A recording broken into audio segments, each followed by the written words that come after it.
Hello, welcome to the live stream. We're gonna be we're gonna be talking about the Nintendo Direct with I have my friend here, ZGgamer, it was his idea and he's recording this for a YouTube video he's gonna be making. So stay tuned for that. And his friend, TexasManGaming. Howdy, Nintendo fans. My name is TexasMan, and I'm so glad to be here. Hello everyone, ZGgamer here. So Okay, real quick, I'm gonna do my channel intro real quick, and that'll be on, and we can get started. all right. Meantime, I'm gonna start the actual game here. What's up, guys? It's ZGgamer here, and today, guys, I have for you a discussion video covering the Nintendo Direct that happened a couple days ago. But of course, I'm alone. I have two special guests with me. First, we have Chibi Manny What's up? and TexasManGaming. Howdy, Nintendo fans. TexasManGaming here, and I'm so glad that ZG invited me to participate in this discussion. Oh, I see how it is. So you're gonna outstage me like that, huh? Links But I already did an intro for you. Links to the YouTube channels will be in the description below. I'll have the Nintendo Direct on screen, but there will be no audio. If you guys missed the Nintendo Direct, I'll link that also in the description, so feel free to check that out. We'll be discussing the Nintendo Direct and going over each and every game if we have any opinions on it, so stick around. Alright. Alright, so we're going to go ahead and get started. I'm going to hit play on the Direct on my screen. Are you watching the Direct, Texas and Manny? Yep. I'm playing a game. Yeah, I'm playing Breath of the Wild, man. Oh, Yeah. man! Alright, let's go. He's doing that shield surfing. Oh, snap! Nintendo Direct. I watched it yesterday, so I know pretty much more or Okay. less what's in there. What do you want to start with, man? I'm gonna see which is the first game they're actually gonna showcase here, because it's Treasure. been a couple days. Let's see. Treasure. Oh my lord! That's Tell me. It's not treasure. It's Pikmin first. Is Pikmin first? Pikmin first. Was it? Really? I don't. SS Dolphin 2 Crash Land on the Nintendo 3DS. Oh man. I'm actually Yeah, pretty curious about how the mechanics are gonna be, since it's a side scroller 2D now. It's like completely different from the original game. yeah.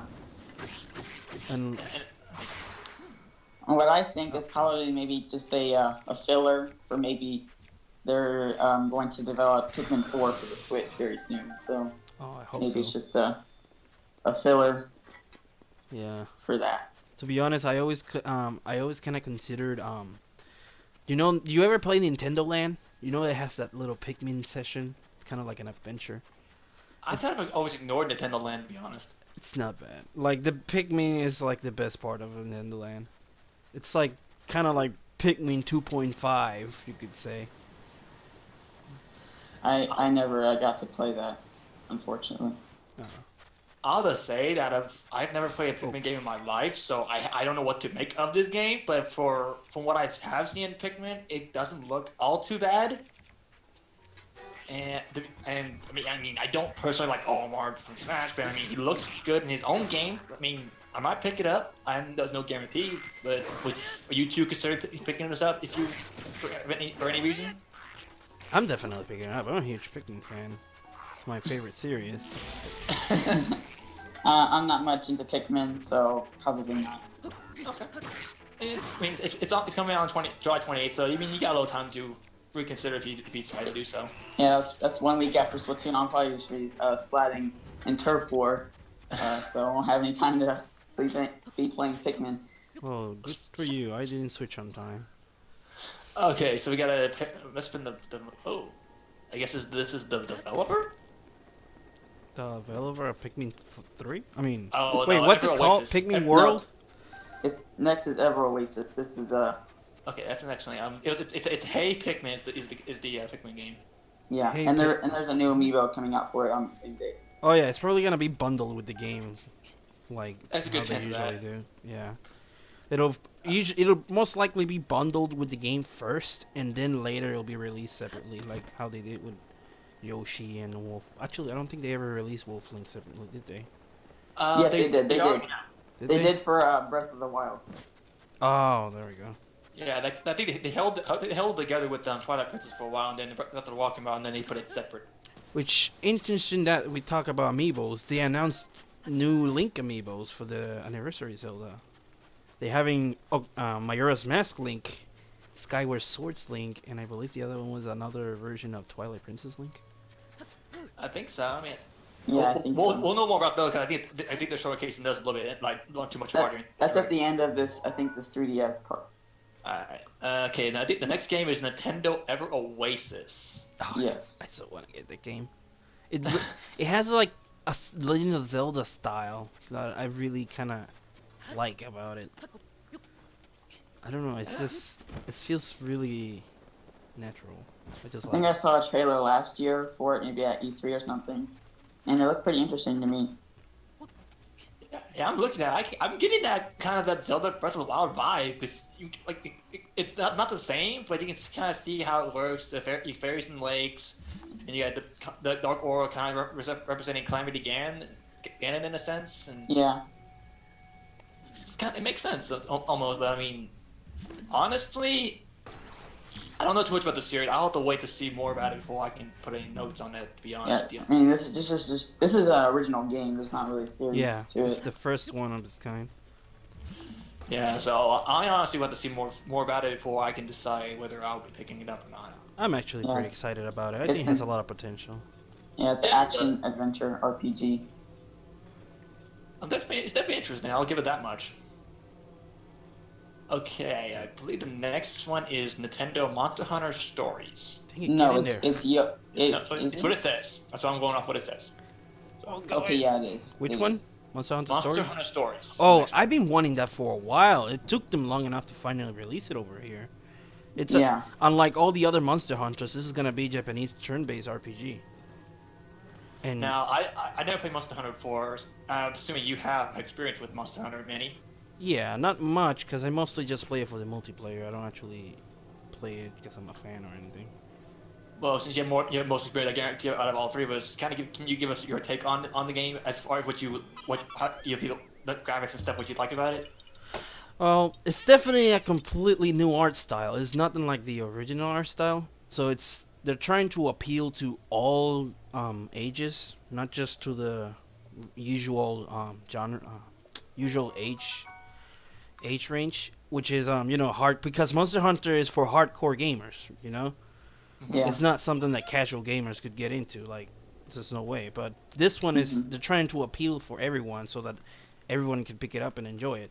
And the fact that it's an entirely new, different experience because Japanese are turn-based RPG, it means it's like they could actually, if it does well, which apparently it has since they were finally able to bring it over here, then they might end up making this like an entirely spin-off series. And it's pretty interesting to see how they found different new uses for the entire Monster Hunter series. Like, now you can befriend monsters, and like you can do so much more that you can't do in the original game. So it's like you get to explore different angles of the game that you can't do in the actual hunting games. Okay. Would you think Monster Hunter Stories, which is the name of this new title, would you consider that to be a good starter for anyone who hasn't got into the series before? Yeah, definitely. Like, the game has a lot of charm, and it definitely looks like it has a lot of potential. So, for anyone who's never played the series, or never been interested, they pick this up, and they're a huge fan of RPG, then they're likely to become a fan of the series. It's a huge chance. That's cool. What's your take on it, Texas? I'm not much of a Monster Hunter player either, but it does look pretty cool. Art style looks pretty cool. So I'm glad to see that the kind of JRPG style is present in this game. Now, I'm coming from basically Mario platformers. I don't play too many RPGs. I mean, I have played Paper Mario, which I guess you can call it RPG to an extent. But as far as Monster Hunter is concerned, I'm foreign to its title. But I mean, that's from what I can just see from this little trailer, it looks very interesting. I might consider picking it up. It looks fun. It might get me more into RPG style games, so we'll have to see. I want to see more. I've seen that a lot. I want to see more of the game, and that will really give me a turning point for if I'm really going to pick it up or not. But as of right now, there's a high chance I'll probably get it. Hmm. I'm definitely gonna get it. I like the idea. I've never been able to finish a single Monster Hunter game, mostly because I always lose interest. I only play the multiplayer, but this definitely has my interest.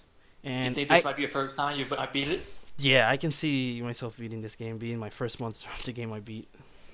All right. All right. Okay, the next one we have to showcasing is Yokai Watch 2 Psychic Specters. Yep.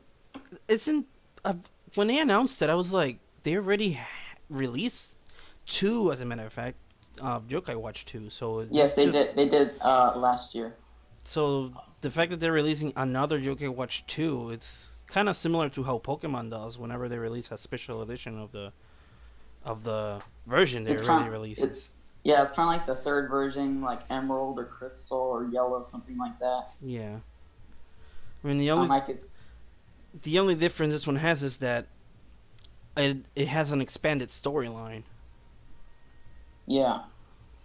Would you say the Yokai Watch 2 kind of in this, not just this one, but all of them in general, is kind of taking a little bit of I guess feeding off what Pokemon has been doing, making multiple games even for the same thing.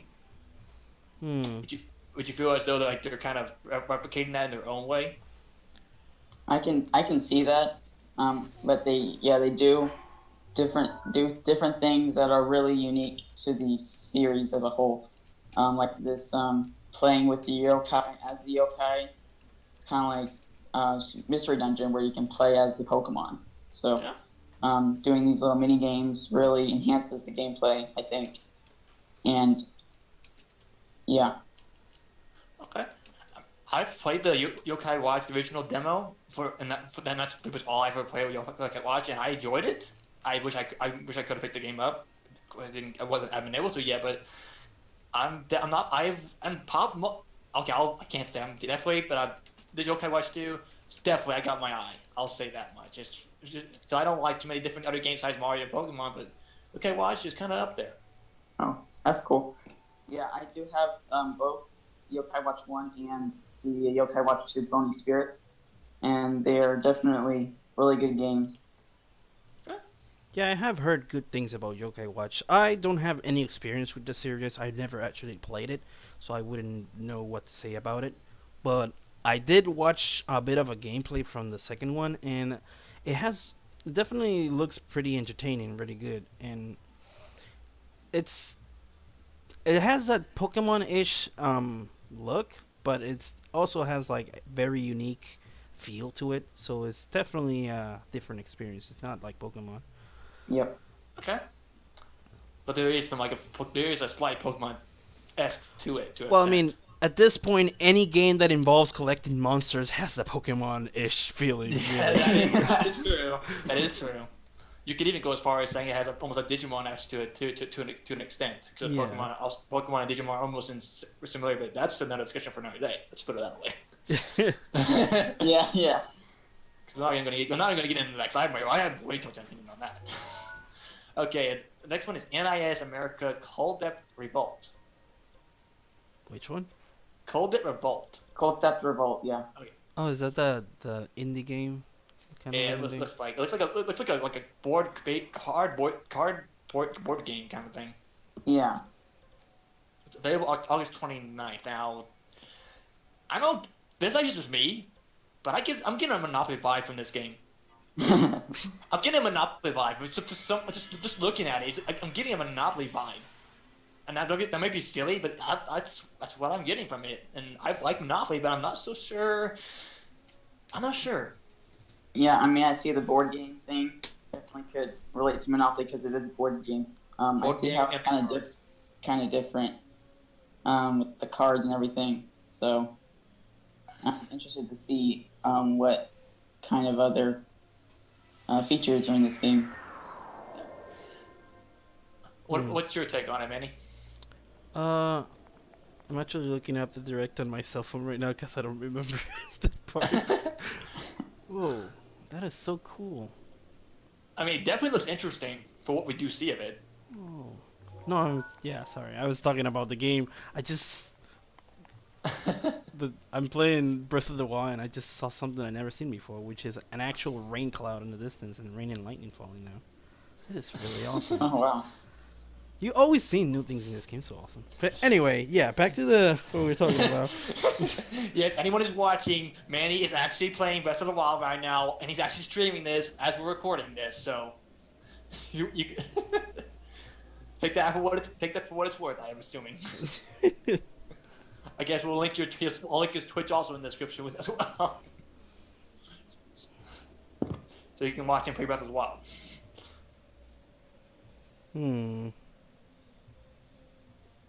What was the date that you released? The 4/7/12. There we go. Yeah, it was 4/12/2017. That was the direct date. But I actually haven't played that many board games and video games, other than Mario Party.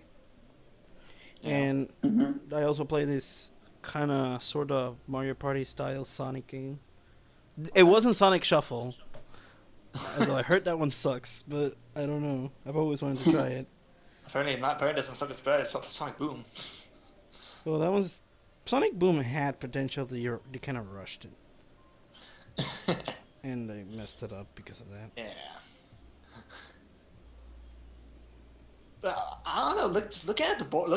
I'm actually gonna put up the screen again, so that's actually what I'm talking about. Just looking at the board, dude.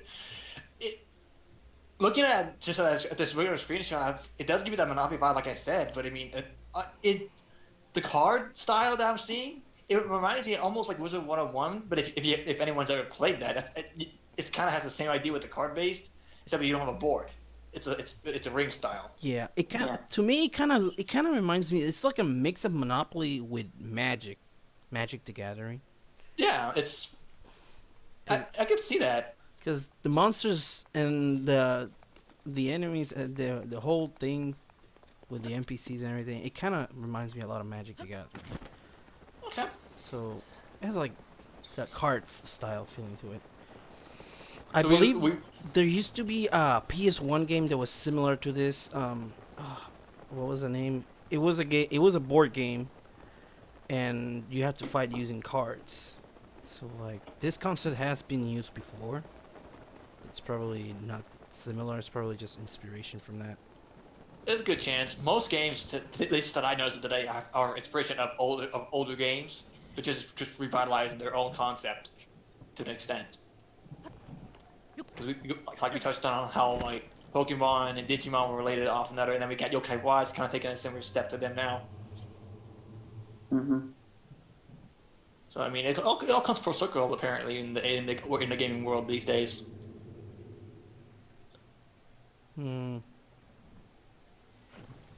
Alright. So what's the next one in the list? Next one is NIS America RPG Maker Festival, I guess is what FPS stands for. Oh, RPG Maker. Oh shoot. I actually bought RPG Maker, but I never played it. Well, maybe you can get this and you play it again. Yeah, maybe. Oh. So yeah, it looks like you can create your own RPGs, kind of style game. I think you have to get maybe a different game maybe to play them actually, but looks like it pulls characters from the Disgaea series, so that you'll be able to create your game using those characters. Oh yeah, it says it has them in there. Yeah, it's pretty cool. I mean, they didn't show them off though, but yeah. Yeah. I guess I'm going to refer back to what I said earlier about the RPG. I haven't played too many RPGs, and the fact that they're giving you a chance to make your own, I mean, I can see it working out. I mean, look at Super Mario Maker. It's still going really strong for what you're making on Mario levels. I guess this is the RPG variant. Well, RPG Maker's been going on for a long time. It's been around since PS1. Well, okay, I'll put it this way. It's the first time I've heard of it. Yeah. Yeah. I am out of the loop as far as RPGs go. You can criticize me as much as you want, but I grew up with Mario. I'm sorry, RPGs were never really my thing. I do believe there have been people who made RPG games using RPG Maker and have them on Steam, like a low price. Huh. So I actually bought the RPG Maker for Steam. I just never used it.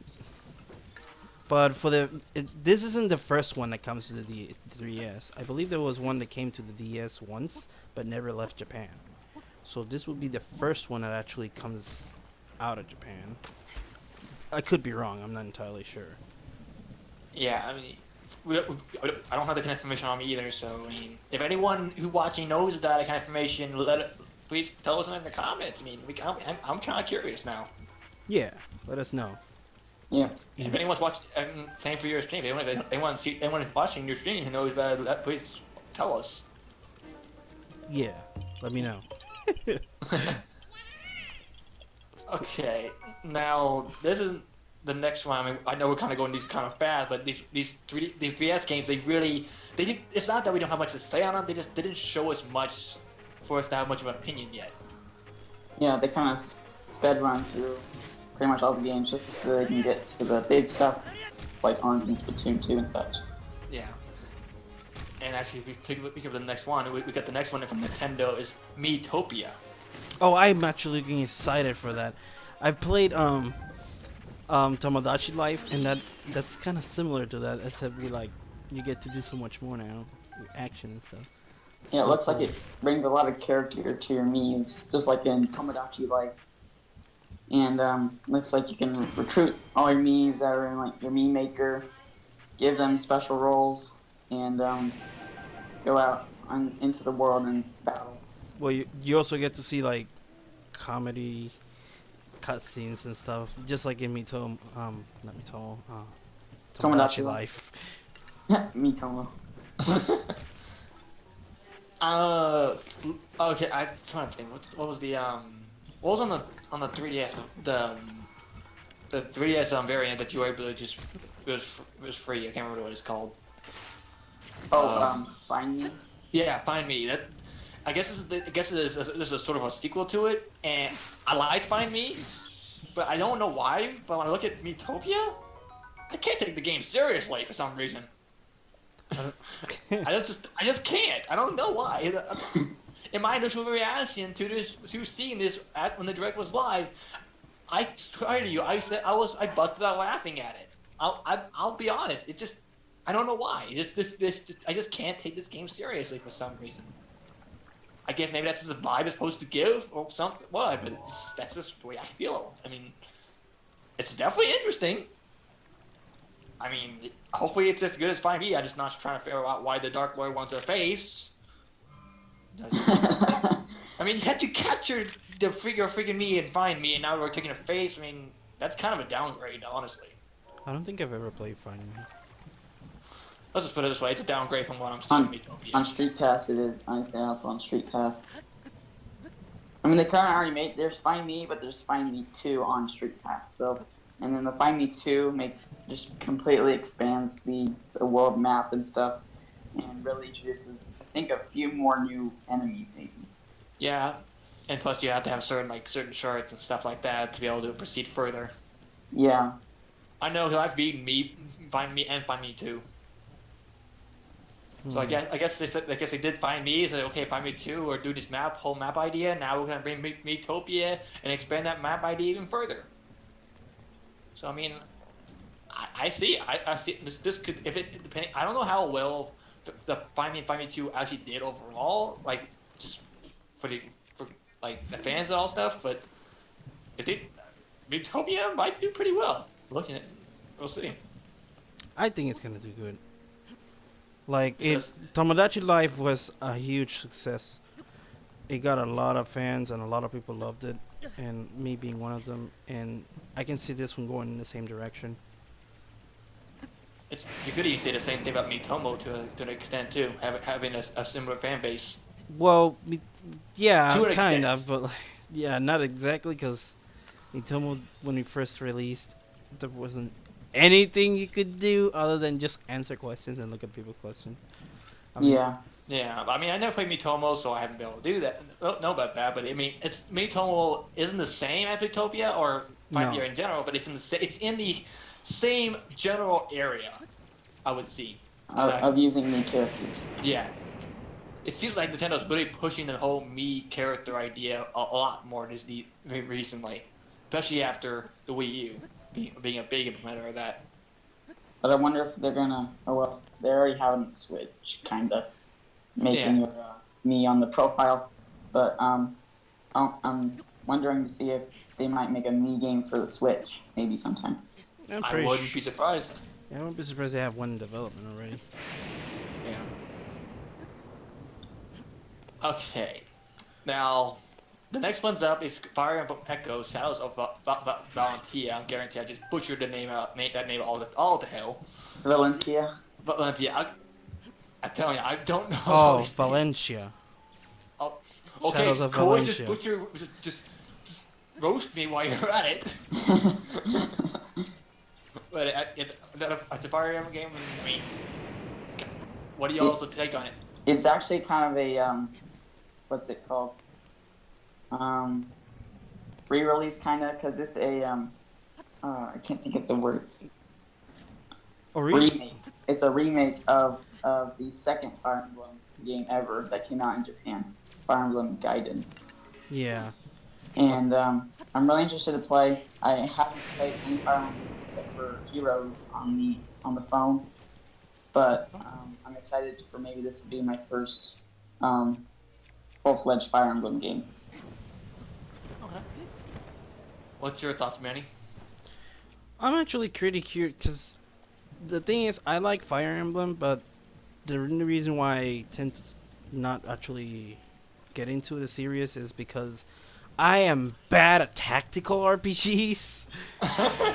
I learned that the hard way, and but this one has like a mix of tactical RPGs that everybody likes, and you also get to run around in like third person and encounter enemies just like any other RPG game. So it's a really interesting mix.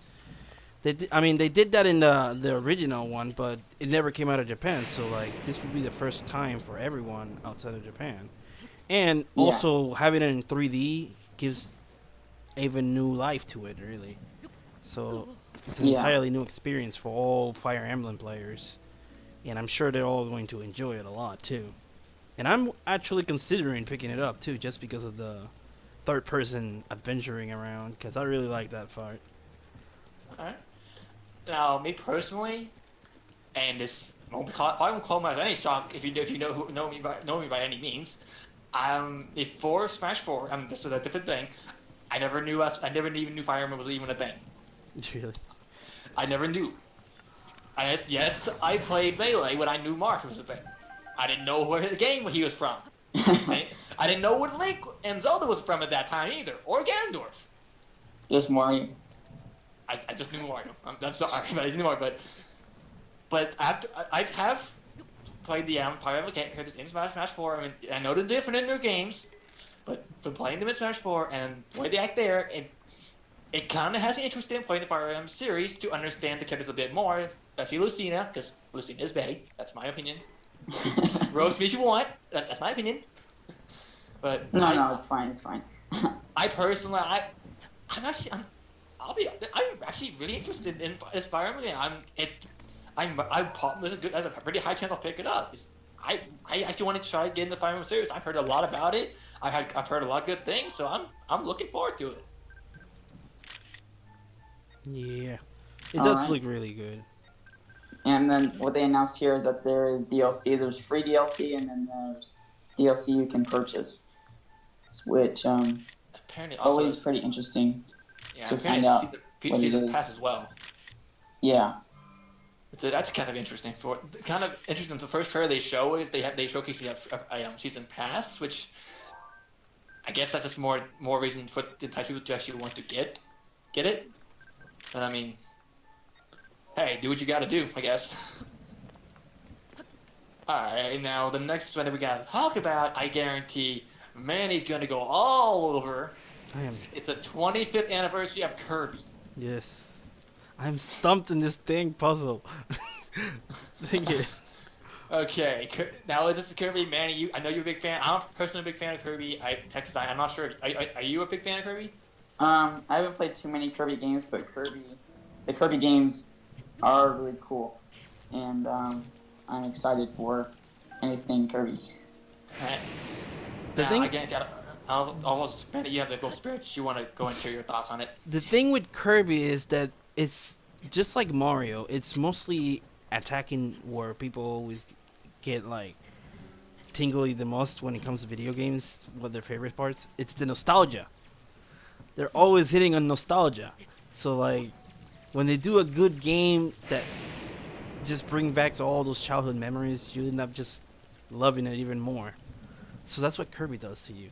And with Kirby, they always like one of the things is the music. They're always reusing the same music, but remaking it into like a new version, and like that just adds more nostalgia, and you end up just getting even more into the game, and like it's really charming and appealing for everyone.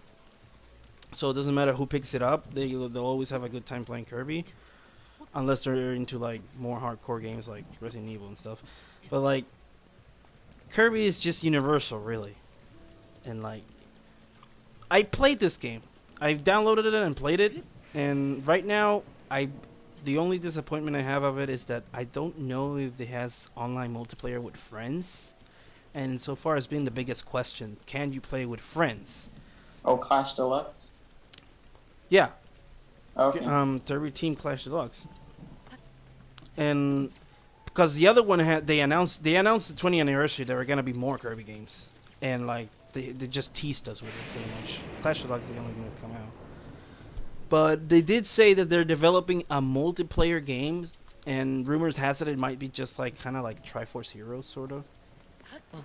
So like, who knows at this point? For all we know, they might be still working on that canceled Kirby game that was announced for the GameCube that never came out, Yeah. and instead was turned into Dreamland 2 supposedly. But based on the footage they showed, it had like a really similar style to that canceled game. So it might be that they revived the project and they're bringing it to us now. They didn't confirm what console it's gonna be, so it could be for the Wii U or it could be for the 3DS. Yeah. And Or for the Switch in general. I mean, yeah. Why did I say Wii U?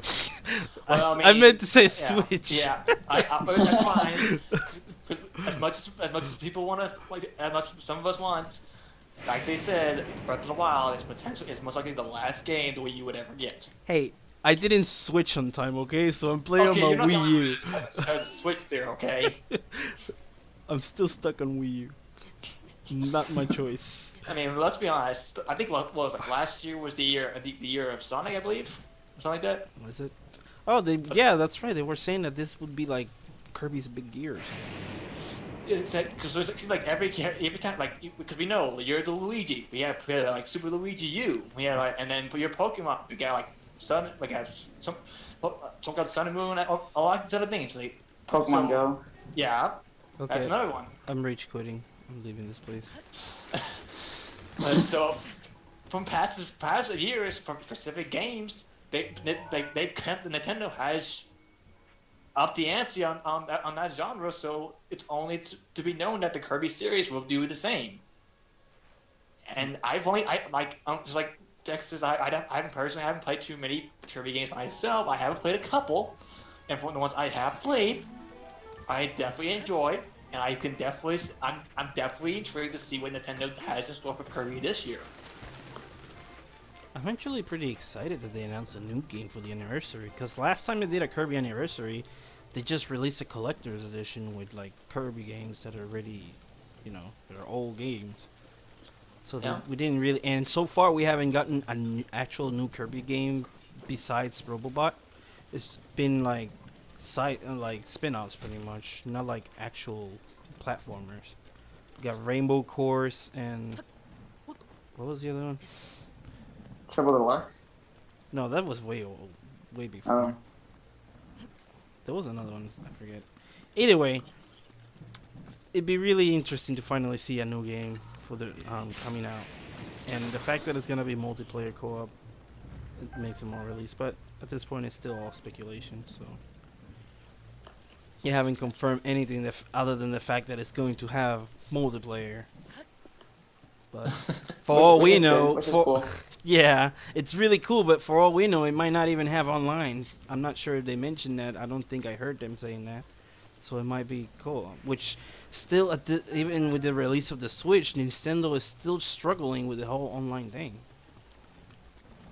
which is disappointing. Yeah, they still haven't said anything about their online service. They said they were going to do a free trial sometime soon, which they should because Mario Kart's coming out and that uses online functionality. So they might announce something this month within the next few weeks. Of course, Yeah. whenever we get any more information about that, I guarantee all of us are gonna have something to say about that, depending on how that goes. Yeah. But Texas Man, what is your thoughts on Kirby? Do you see Nintendo pulling something completely out of the blue for Kirby this year?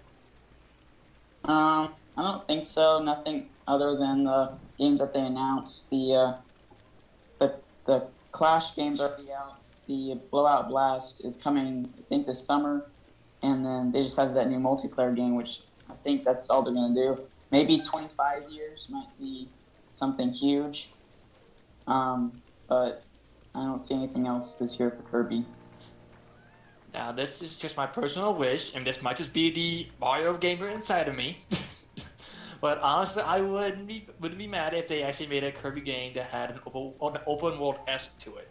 Not like Breath of the Wild, but having a bit of more open world. But I know Kirby's in relation to Mario, like the platforming and stuff like that.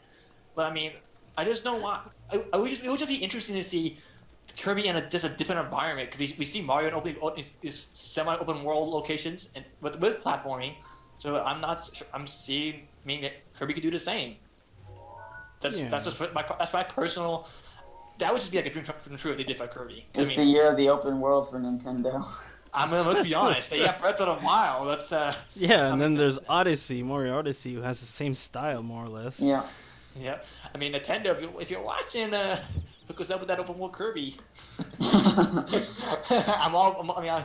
You do that. Took my money, Nintendo. Took my money that I ain't got. Okay. Let's go ahead on the next one. It says here is say hello to saying bye bye. It's bye bye Box Boy. Yeah, bye bye Box Boy.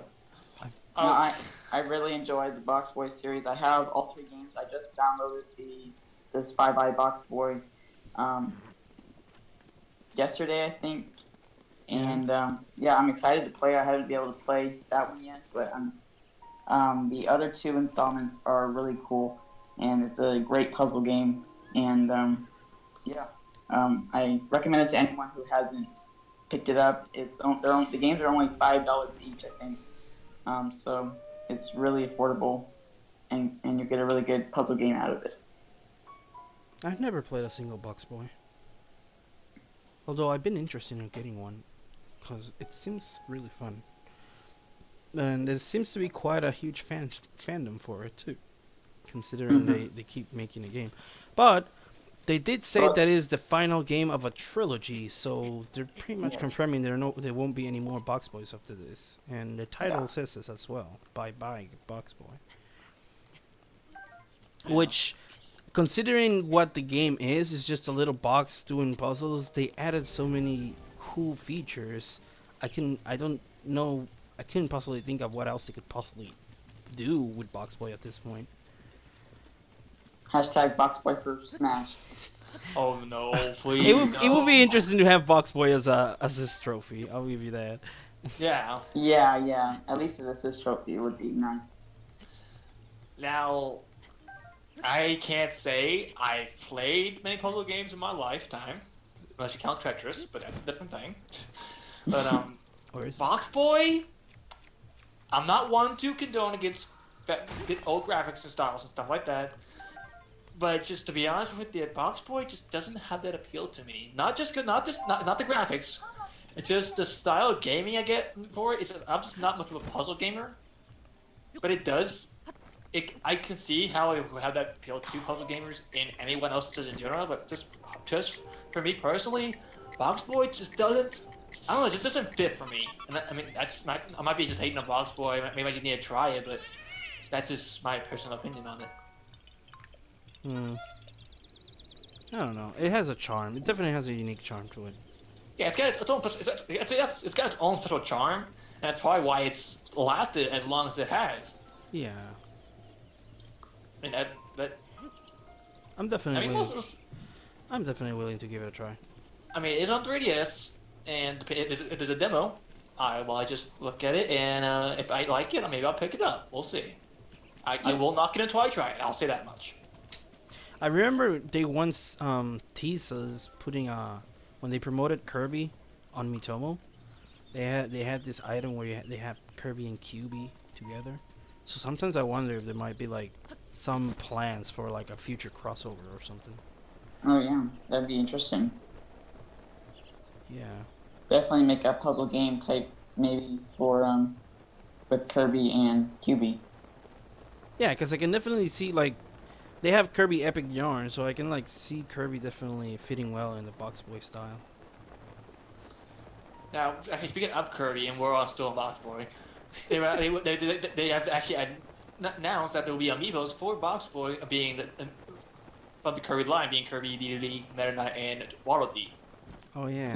Yeah, saying has amiibo support where you can turn QB into put those into those costumes of those amiibo. I don't know if it might work with a lot of other amiibo, but I guess it just used Kirby as an example. But it could be used as a teaser, teasing a crossover between Kirby and QB.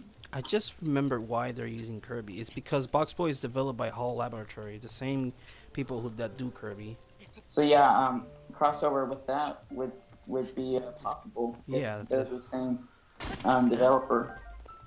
I mean, this is all the amiibos they're showing for the game right now, but there's no telling if there could be no other ones like Mario amiibos, Zelda amiibos added to it. Who knows? This is all we know thus far, and there's a good chance they could have something else not shown just yet. It likely has more amiibo compatibility. I mean, Nintendo at this point there are so many amiibos. There's so much Nintendo can do with them at this point.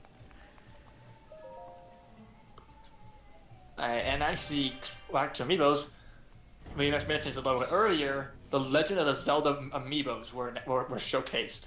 Oh yeah. Yeah. And I still don't have a single one. Since we got like young Link with the Goron mask. Majora's Mask. There's a Twilight Princess and the Skyward Sword. Yeah. Okay. See, not 100%. I don't know. I haven't only played 2 Zelda games in my life, so at least we have someone here who has knows Zelda. That's good. I've only played Skyward Sword and Twilight Princess, so. Oh man, you're missing out. Skyward Sword was my first Zelda game ever, so I plan to get Breath of the Wild. Trust me, after those 2 games, I became a fan. You're missing out. You need to get all Trust of me. them. Yeah. Oh, trust me. I can't tell you how many times that people have gotten on my case for not playing Zelda in the first place. So. Oh yeah, I just remember I have Wolflink, so I guess I do have an amiibo of Zelda. I only have Pixel Link. Oh, I have no Link amiibos at this point, but.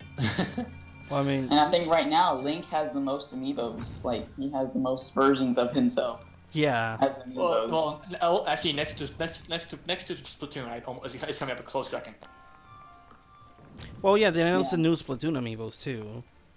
We actually consider amiibos were actually on that. They also revealed the amiibos for Cloud, Corrin, and Bayonetta for Smash Brothers. Both versions, female and male Corrin, as both versions of Bayonetta and Cloud as well. Which is about time. I actually had giving up on those things. I mean, we all knew they were in development. It was just dependent on how long it was going to take for them to actually make it. My only disappointment is we're not gonna be able to play as those characters in Mario Maker since they're not updating it anymore. I mean, yeah. they may update it now since the menus are done though. Yeah, it's Nintendo. Maybe, but I'm not sure if they're working on a Mario Maker anymore at this point.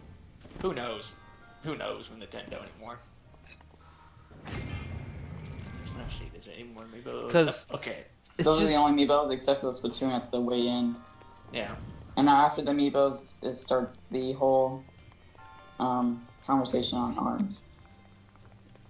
Okay. Oh man, So actually, back I this still wanted to up real play as quick. Cloud on Mario Maker. It always bothered me that for some reason they didn't get the English voice actor for Cloud in Smash. They kept him Alright. Japanese. What I'm actually gonna do is I'm gonna split this up into two parts. Since we're already at 44 minutes for the first half. And I don't want to put these videos. This video too long, so we're gonna split this direct discussion into two parts. And we're gonna do the second part immediately after this, but still.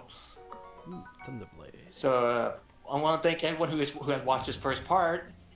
Make sure you have like and subscribe if you're new. Check out TV Manny and TexasManGaming. Links to their YouTube channels will be in the description below, along with Manny's Twitch. And stay tuned for part 2, which should be up on Tuesday at 6 p.m. Central Standard Time. So. No, I lost my sword. Oh man. So I'll catch you guys in the next video. And say bye, guys. Bye. Are we back yet? Okay. I'm about to start the next recording here in 3, 2, 1. What's up, guys? It's ZGgamer here, and welcome back to part 2 of our Nintendo Direct discussion. Again, I am joined by Chibi Manny. What's up? Hello, YouTube And peeps. and TexasManGaming. Hi, Nintendo fans. TexasManGaming here. Also, somebody else is in the voice channel. If he's muted currently, so I'm not sure if he will join us in the discussion. It's Misty Milo. I'm not sure if he'll be joining us, but if he actually decides to talk, well, he's here. But if you guys did not check out part 1 of our discussion, the link to that will be in the description below. But feel free to go ahead and do so you understand where we are left off. We've already done half of the direct. We're going to go ahead and continue with the other half today and try to finish it up. Hopefully, it doesn't take as long as the first part. Alright, starting off here, we left off with the amiibo. We left off here, we are now at arms. Yes, the one of the two biggest titles that basically made it. Everyone was hyped about for this direct, and that's Arms and Splatoon 2. Although a lot of Now- people weren't into him, so. Honestly, at first glance, not many people were. I personally, when I first saw it, I was actually intrigued, just by the style, the way it was. Just the way, Yeah, I've been interested in ARMS since day one. Yeah. It's probably because it's the Smash fighter inside of me, but I mean, it's so interesting. It's got its own unique style, and I actually like it. It definitely has a lot of potential. Yeah, I've only been interested in it because new IP. So and what I saw when they first announced it, it looked like it has a lot of potential for something big. And considering it's another competitive game after how Splatoon did, and how well Smash Bros is doing, I can see this becoming competitive in tournaments and such. Yeah, I mean, I personally, ever since like the first now, like you said, I was very intrigued by it, and it's not just the fact that it's a fighting game, it's just I don't know, it's just it's a whole new style of fighting. You got Street Fighter with your close quarters fighting, got Smash Brothers where it's just in depth craziness, and they got Arms where it's not so much up close and not so much crazy. It's more of tactical fighting and like a boxing style. And plus, it uses that motion controls. That is true. Similar to how Splatoon is, but it's not without the guns. I guess you can let you consider these fists the guns. But I mean, It reminds me of the Wii Sports when you used to play the boxing game. It's this one has a lot more. I dominated in that game when I played it. I'm just gonna put that out there right now. Then again, I did play my sister, so I can't say too much about it. Oh. I remember I used to play with my dad. It was fun. Now we have a few characters that they have announced for Arms, and out of all of them, which ones do you personally like the most out of the characters? It's an interesting question, actually. I mean, I like so far Springman has been the one I'm really interested in the most. Like, I don't know, he seems really balanced, and that whole countering thing seems pretty useful, considering how many of the other characters have, like, this power moves. Yeah. And they introduced Ming Ming, which up until recently we didn't know about. So Yeah. that definitely raises the questions: how many more characters are still yet waiting for being unlocked? So there's probably gonna be so much more in the game that we haven't been shown. So we're definitely gonna be meeting some very fun surprises in this game. Yeah, as I've heard, after the direct, there have been people that have seen the background of the some of the footage that they showed, and they could see faint faces of other fighters that we have not seen.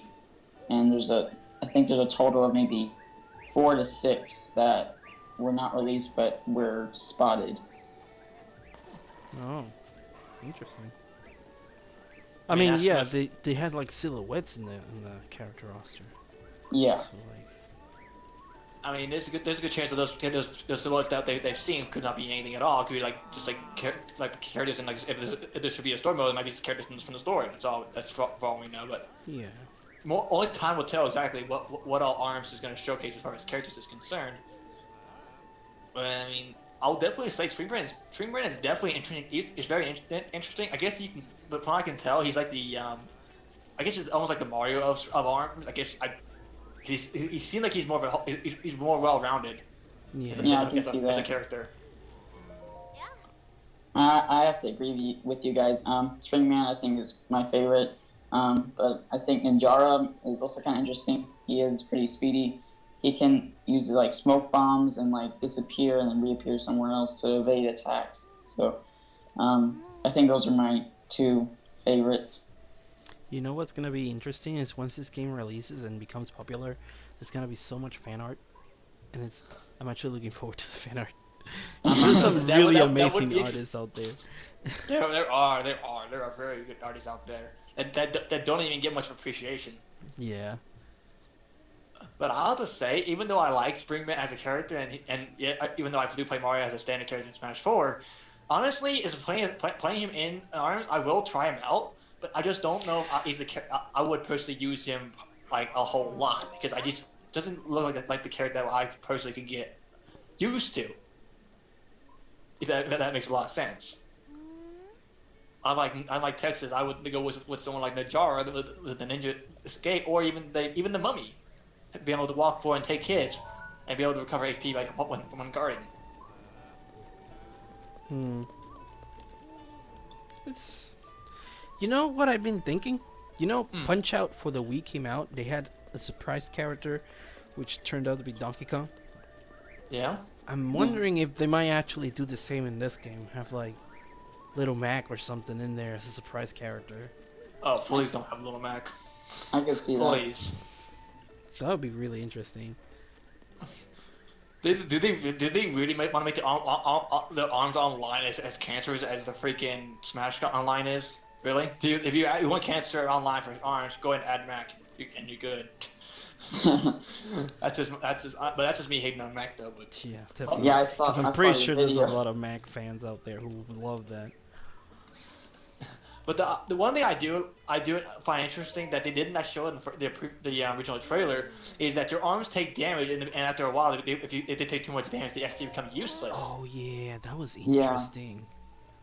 It makes sense, but at the same time it seems like that can almost be abused to an extent depending on what arms you use. So that means like if you block too much, you can't like unlimitedly block. Your arms actually get damaged. So Yeah, and leave yourself defenseless. it adds more to tactics. Cause like if you're facing a character that has like a powerful arm, since you can actually mix the arms, you might want to prioritize on damaging the more powerful arm first. So like you can have a better opening at the enemy, that opponent. Yeah. But at the same time, would you really want to focus on the bigger arm, and to worry about bigger damage, or rather worry about the other arm, which has quicker hit and small, and even though it does less damage, but can hit you more time and accumulate higher damage than that big shot. Because you can easily dodge the big shot. Well, that's the thing. You gotta strategize what you're gonna do. It's all about. Cause now that this whole damaging arms things, it's a thing. It definitely means it definitely opened up another room of strategizing your tactics of how to approach an opponent, and like there's also the elements. Apparently, each arms has like elements now, like fire elements, ice elements, and all of this stuff. And each one of them do different things. Like it can stun you, turn you on fire, freeze you. Yeah, So much more than none of us actually expected, and like it just adds like a wider variety of strategizing in this game. So this game is a fighting game, but it's more of strategic than any other game that's been released in Nintendo so far when it comes to fighting games. yeah. I can Yeah, see in this presentation that they really pushed the whole tactical side of it, and I can see that they're really trying to add some more depth to the game. yeah, I can definitely see that as well. They're adding more depth to it. It's not like Pokemon Tournament where you can just pick it up and basically almost pick up and play into a sense. Arms, you can pick it up and play it to an extent, but there is more tactical tactics to it than I expected. Especially when they showcase 2-on-2 mode. Oh yeah, that's gonna be cool. Yeah, I'm looking Which forward to that. the minute I saw that in the trailer, I immediately thought, boom, arms are going to be arms. That's perfect for the arms competitive scene. Even though it's not out yet, and the chance that the competitive scene for arms may not even happen. But think about it: Smash has a singles and doubles. Arms is playing in the exact same format to an extent. Hmm. yeah, So it definitely adds even adds another layer of strategy. It's like, well, you can have someone with with heavy hitting punches and someone with quick punches, or vice versa. And if someone gets damaged with arms, you can have some they have you need to protect you, kind of like if you're getting edge already in Smash 4, your team can help you get back. So it kind of goes hand in hand with how Nintendo's already been playing with the other competitive games as of late. Yeah, this game, honestly, I'm pretty sure because they haven't even mentioned anything about amiibo compatibility in this game, so we don't even know if there's gonna be. Because they probably mentioned more before the release of the game on another I'm direct. sure there is. I mean, some Amiibo support because I feel like it's on every big Nintendo IP game Yeah. now, like Mario Kart, Splatoon, Zelda, Plus, pretty much if the everything. game becomes really popular, I wouldn't be surprised if they released a a Spring Boy and Ribbon Girl amiibo out there, or an amiibo for every character for all we know. So Yeah, I can definitely see amiibo being a thing with this game as well. I mean, considering it's just barely less than 2 months away for its release. I mean, they have time. There's probably still much more for them to show because we don't even know if there's even a story mode to this game just yet. Yeah, it's You know, likely we'll have one though. there's no time. We don't know nothing about the story mode. We don't know nothing about amiibos, and we don't know if there's. I doubt there's a. We don't know if they're even considering DLC for whatever reason. We don't know how the online mode's gonna work.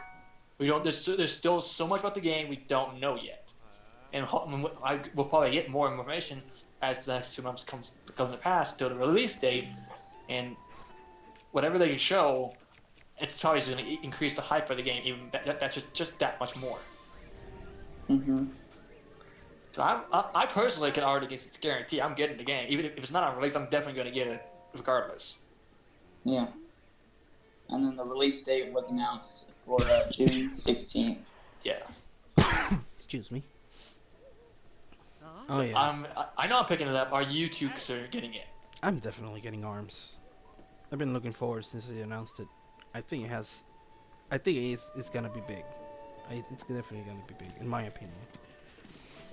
I'm It has. indifferent about it. I'm not too convinced on getting it right now, as I'm not much of a fighting game fan. But I can see that this is going to be a really cool game to have on the Switch. It's definitely got an inch. It's definitely got it's got a lot of possibility behind it. I mean, look at Splatoon. It went far away as a new IP. So I can only I have high hopes for Arms. Yeah. And Yeah. then they also released the new Joy-Con colors in neon yellow. Okay, can we just say how the little guy with a hand on his head looks a little adorable. And immediately after following that, they actually showcased a new color for the Joy-Cons being yellow, Yeah. and as well as a battery pack. The battery pack is actually pretty cool.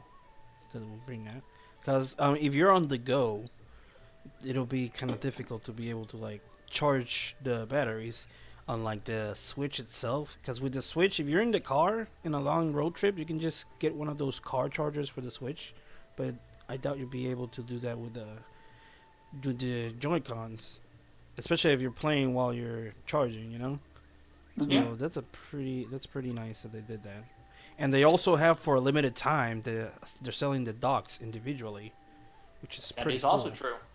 Yeah. Because That personally, as content creators, that could actually become a very of a really good use to us, especially like if you want to go play in the family room with your with friends and stuff, but then you want to come to your setup and record. That would definitely benefit instead of having to move your system from one place to the other constantly. yeah, that's what I was thinking. I'm thinking if I buy another one, it will be like one for home and one for travel. Yeah. Like if I go to a friend's house or my sister's house. And another thing is that with the docks individually, they have like more potential for artists to like purchase them and like do these really cool, neat designs on them, and like sell them online or something. Yeah. So like, there's so much more they could do with it now instead of buying the entire system. It's definitely apparent that the Nintendo Switch is, even though it's only been out for a very short time, they've done a lot with it already, and this year is not even halfway over yet. I can only imagine what they have in store for the rest of the year, and not just with the games, but just with the console itself. Uh-huh. Hmm. This, who knows? I mean, uh, they said that we're gonna be able to record game footage in the future, possibly, or unless Yeah, with the capture button. yeah. So like, I'm pretty sure they're planning more add-ons coming in the future, Yep. and they haven't actually.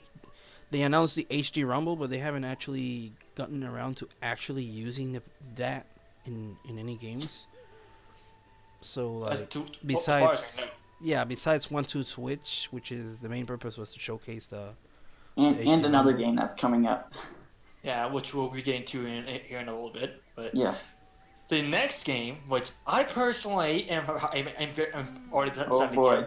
get regardless, and Oh boy. Manny has, and guys, Manny has literally, I swear, he literally pesters me with Oh this yeah. game series. He pesters me with this. The next one is Mario Kart 8 Deluxe. I Hey. already cannot say without doubt, I'm getting the game no matter what. They cannot deter my attention from this game by any means. Well, Yeah, Mario Kart 8's great. oh yeah. I think I'm looking more because I mean, at this point, for everyone who already has Mario Kart 8, we already like played the racing all the way to as far as we can push it. So, what I'm really looking forward is the battle modes. Like, That'll Yeah. be definitely interesting because I never personally played the battle mode in Mario Kart 8 because I never really had anyone who would play in it. But from what I heard, it was really bad. It was atrocious. yeah, I mean, it's not. It's just you can't do much with it. There's not much you can do. It's really limited, and when you try to, the only way you can enjoy it, really enjoy it, is if you play with a pretty fairly large group of friends and with the CPU on. So like, it just proves how limited it is. So it's really no fun, not really any fun at all. But in this one, they added the new modes and everything, and they're bringing back past stages like Luigi's Mansion.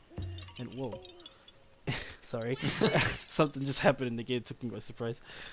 So they're bringing back the old stage Luigi's Mansion, and they have all these amazing looking stages just for battle. Not to mention they brought back a really classic item, the Super Feather, which Oh yes, up and the on- Boo. Yeah. yeah, Yeah. well, the Boo had been in other Mario Kart games like Mario Kart DS and such, but like the Feather was exclusive to the first Mario Kart, which is Super Mario Kart for the Super Nintendo. So the fact they're bringing that up is pretty cool, but it's only exclusive on Battle Mode. and they showcase people like jumping with it, stealing balloons. So it looks like it's gonna be one of those items where you can use it really strategically, really cool. So it's really Yeah, and another big thing too is that they have 2 item slots now, which yes, adds more to the strategy, especially with that feather, where you can switch between it, use a feather. At one time, where you need to use a shell, you can flip the switch, and use that instead. It's definitely interesting, and I've said this multiple times already that Inklings. And Mario Kart 8, I'm sorry, I'm playing the Inklings. That's the character I'm using, no matter what. If I lose, I win. I'm using. I'm sorry. I like Splatoon, just in general, but now they add Inklings to Mario Kart 8. I'm like, oh my god, just add them to Smash now, and I'll be happy. yeah. Yeah. Everybody's gonna be playing it, so honestly. But let's be honestly, especially the added, I think it was like what Urchin Underpass was the stage they added. Yes. Mario Kart 8. Yes. That looks so good as a Mario Kart 8 track.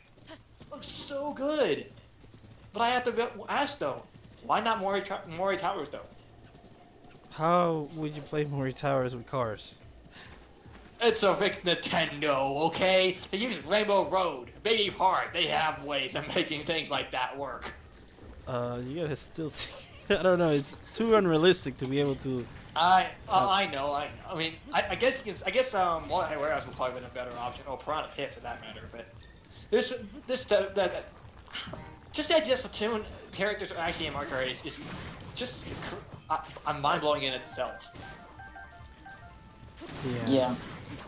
I mean, I do wonder what was it that brought them up to wanting to have the characters separately. They used to have villager boy and girl to join together as one character, and now they have it separately. And I'm assuming it's the reason why they separated Inkling boy and girl as well. But I wonder why, because at this point it makes it look like they're just filling up space, you know. So those spaces where the Inkling boy and girl and villagers are taking, they could have added 2 more characters. So they could have brought back Diddy Kong, which a lot of people are still asking for, and still no sight of it. I mean, the game's not released just yet. There's still a chance. Yeah, I'm hoping for myself because I actually love that little monkey. I mean, it took long enough to finally get Bowser Jr., and everybody expected it to be DLC. Yeah, and honestly, it makes you wonder why Bowser Jr. was not in the game in the beginning, because you saw the Koopalings in the original game, so why was Bowser Jr. in there with him? That made literally no sense. Yeah. And then I think there was I think King Boo was not a character they had or something like that. Or am I wrong? Yeah, King Boo is a character. That's right, and Dry Bones is also another character they added in. Yeah. Oh, Which shoot. I enjoy. I loved him. I love Dry Bones from Mario Kart 7. That was fun.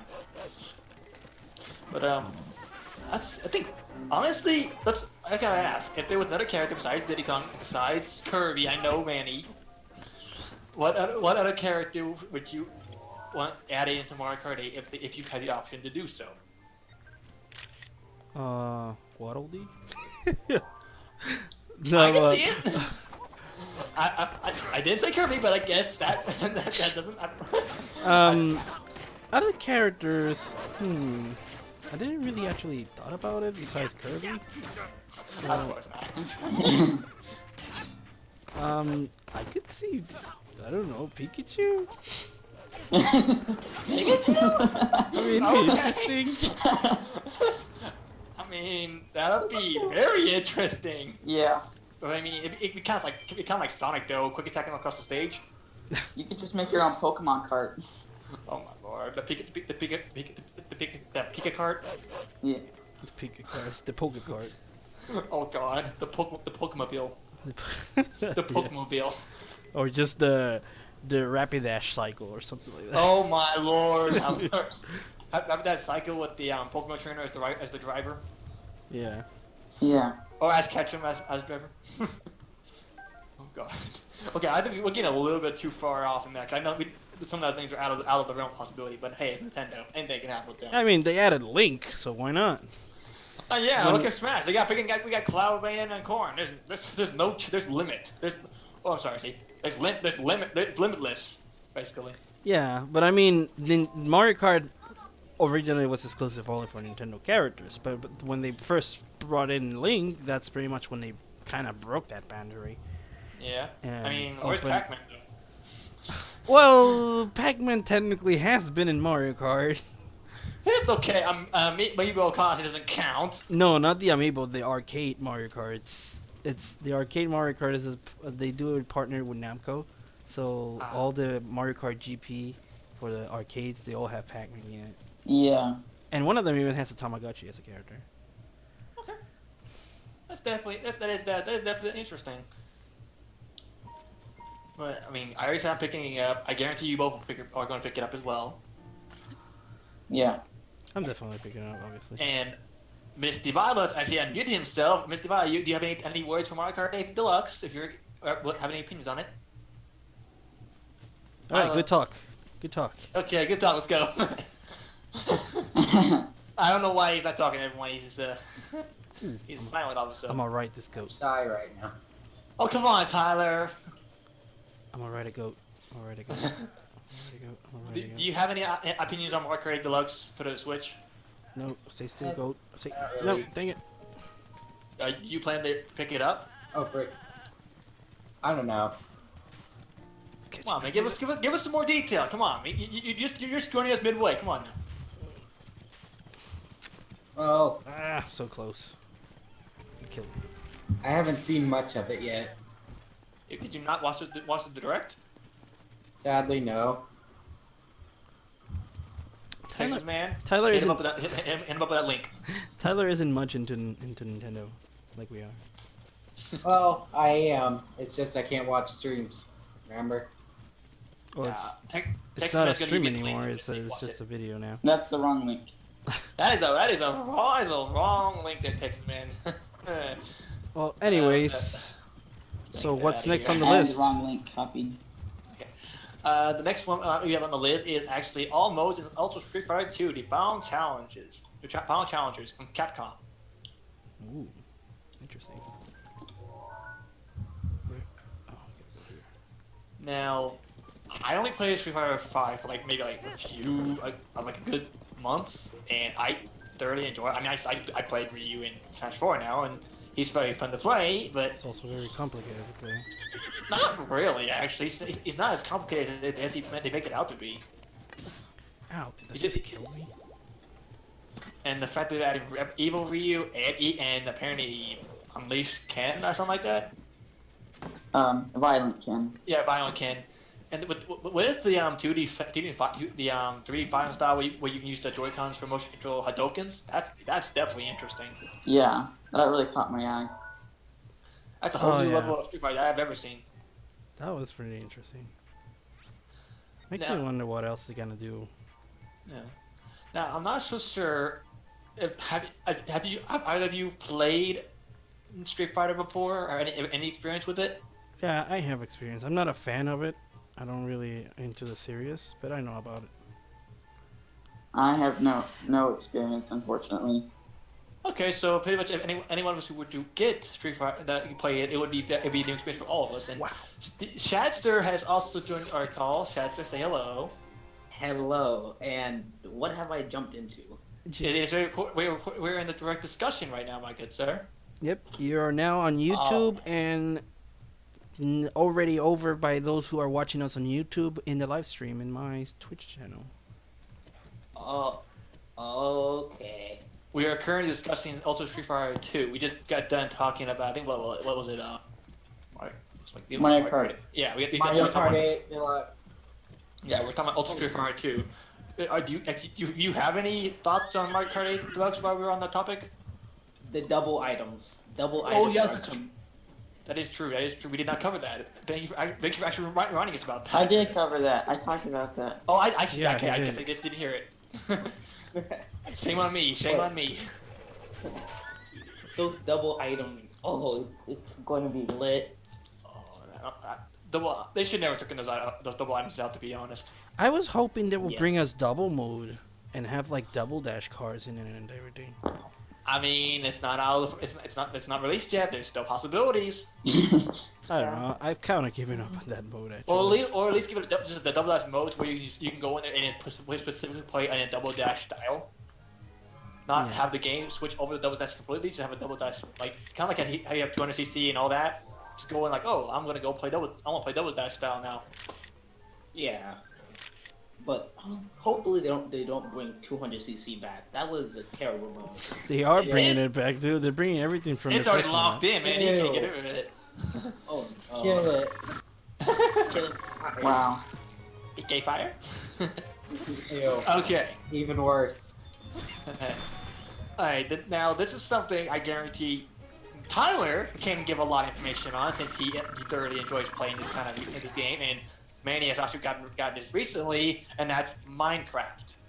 Bay! Oh, Nintendo Switch Edition has been confirmed. yeah. I got Minecraft for the Wii U and I was really disappointed. It's super glitchy and buggy.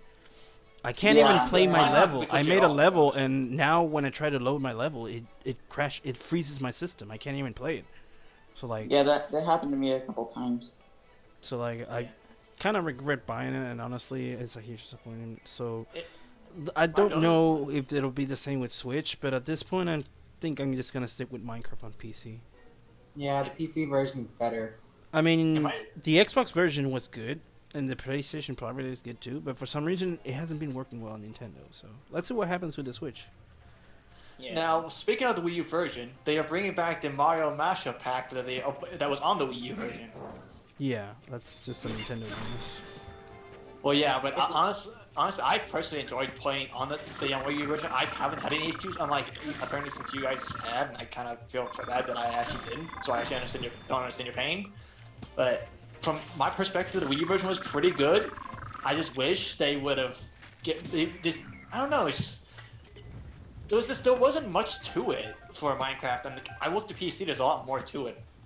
I hope they can Minecraft with Switch has a little bit more added as far as like what you can do. To be honest, They did add mini games, like 3 new mini games for the Wii U version, and they're okay. They're not perfect, but they're fine. yeah. But I mean, it's available May 11th, so we got a little more time to add to the game, and I probably will pick it up either way, just because why not? But I might, but we'll have to see. Yeah. Now, Hopefully they add new things to it, though. Yeah. okay. Now, next one is actually more of a collection. There's some basically some old style games that they're actually showcasing. I'm gonna see if I can try to catch each of their names if I can here. Let's see here. We got Fatal Fury. We got Over the Top. We got Blazing Star. Garuk Mark of the Wolves. Samurai Showdown 4. Amakusa's Revenge. Oh, so the Geo games. Yeah, Neo Geo. King of Fighters 99. Galaxy Fight on Universal Showcase. Okay, whatever. Just skip over through everything I'm trying to read up. Then direct. Okay, but they just show like clips of each one. So I guess they're just bringing. It's just saying they're bringing like more classic games from I guess old days. Well, no, it's just that the Neo Geo was kind of elusive for some reason. They haven't released they haven't actually been releasing any virtual consoles of them or anything. So it's just like after so long they're finally bringing those games into virtual console, because they were so far they've been really difficult to find, and the Neo Geo isn't very cheap to say either. So it's been quite a collector's item. So they were pretty proud to announce that we were finally getting Neo Geo games in the virtual console on Nintendo systems. Yeah. Yeah, I mean, I don't have experience with any of those kind of games, so I can't really give much of an opinion on them. So I mean, Yeah, me either. it's just I guess it's one of those things you just kind of have to try it and see. Yeah. Yeah. Come back. It's- I don't know if I Come might back. pick up Geo or something. Come back. My I chicken. Dang it. Most of what the direct has shown, they at least have a little bit to us so we can actually discuss it a little bit. But for that little bit that they showed, it's not much there for us to at least give a solid outlook on what we think about it or anything like that. I hope they will show us a little bit more in the coming months. Yeah. Yeah. Man, I'm losing so many weapons. Yeah. I need, Okay. I need a companion. Of course, we wouldn't be in Nintendo Direct without be talking about Sega and Sonic yeah. Forces. Cause So- Nintendo. The new character. It looks like Bubsy. I was about to mention that. I don't know who Bubsy is, but they brought it up in another video, and I'm like, Bubsy? Who is that, and why does that character not look cool at all? It's like a Bobcat, but it had terrible games. I don't know. It's just. I hope it's not Bubsy. Because that would be so lame. Well, I mean, I guess I'm pretty sure they're gonna find a way to make it look cool, but still. Yeah. Sonic what are y'all's has. take on Sonic Forces? I am hyped for it. Dag nabbit, ZG. What? I see what you did to Liv's grave. So, I haven't touched her. I haven't even been on there. alright. So, There- chat. Why is there a sign that says ZG was here? We'll deal with that in a little bit, Tyler. Yeah. Okay. So, chat, what do you think about it? Since you are like the one Sonic fan I know. It looks like a mashup between Generations and some new style or something, because they are bringing back classic Sonic from Generations, which I don't really think they should have, but I'll take it for like that little 2D or something. But they need to add something new to classic Sonic, like a boost feature or a better homing attack or something. Yeah. And they did see like Wisp or something, so they are bringing back the formula from Sonic Colors as well. But I'm only interested in like the new character that they showed off, because they plan on showing it off for E3 or something. It's funny you mentioned about classic Sonic features. Based on what they show in the trailer, it looks like classic Sonic is actually going to have the boost feature this time. So you can actually boost with him this. But it might have just been in the trailer, so it's not confirmed thing yet. Yeah. But- But we do have a confirmed stage though, Green Hill Zone, like always. Another one, yeah. Which it's funny they mentioned that classic Sonic was summoned to the modern world by Dr. Eggman, but like the question is why? Like that's what we really want to know. Why did they suddenly have Dr. Eggman just decide to bring another Sonic? Like as if he didn't had enough hard time with one Sonic. That's true. Yeah. But it makes you kind of wonder, though. It's like because when I saw the beginning of the trailer when they Sonic was standing there about to dash forward, it reminded me a little bit of the Xbox 360 game Shadow the Hedgehog. If you guys anyone of y'all have ever played that game before? I have it for PS2. Yeah, it gave me that kind of vibe. I mean, I know I'm asking a lot if Shadow's even in the game, because that'd be kind of nice if he is. Because I don't think we've seen anything from Shadow's Hedgehog or Silver Hedgehog, for that matter, since I think those Shadow's dead. kinds of games. Yes, huh? Shadow's dead at this point, man. Yeah. Oh, wow, that's just a spoiler. Thank you. No, I mean like I can't see Sega bothering with him anymore. He's a good character. They shouldn't have thrown him away. Come on now.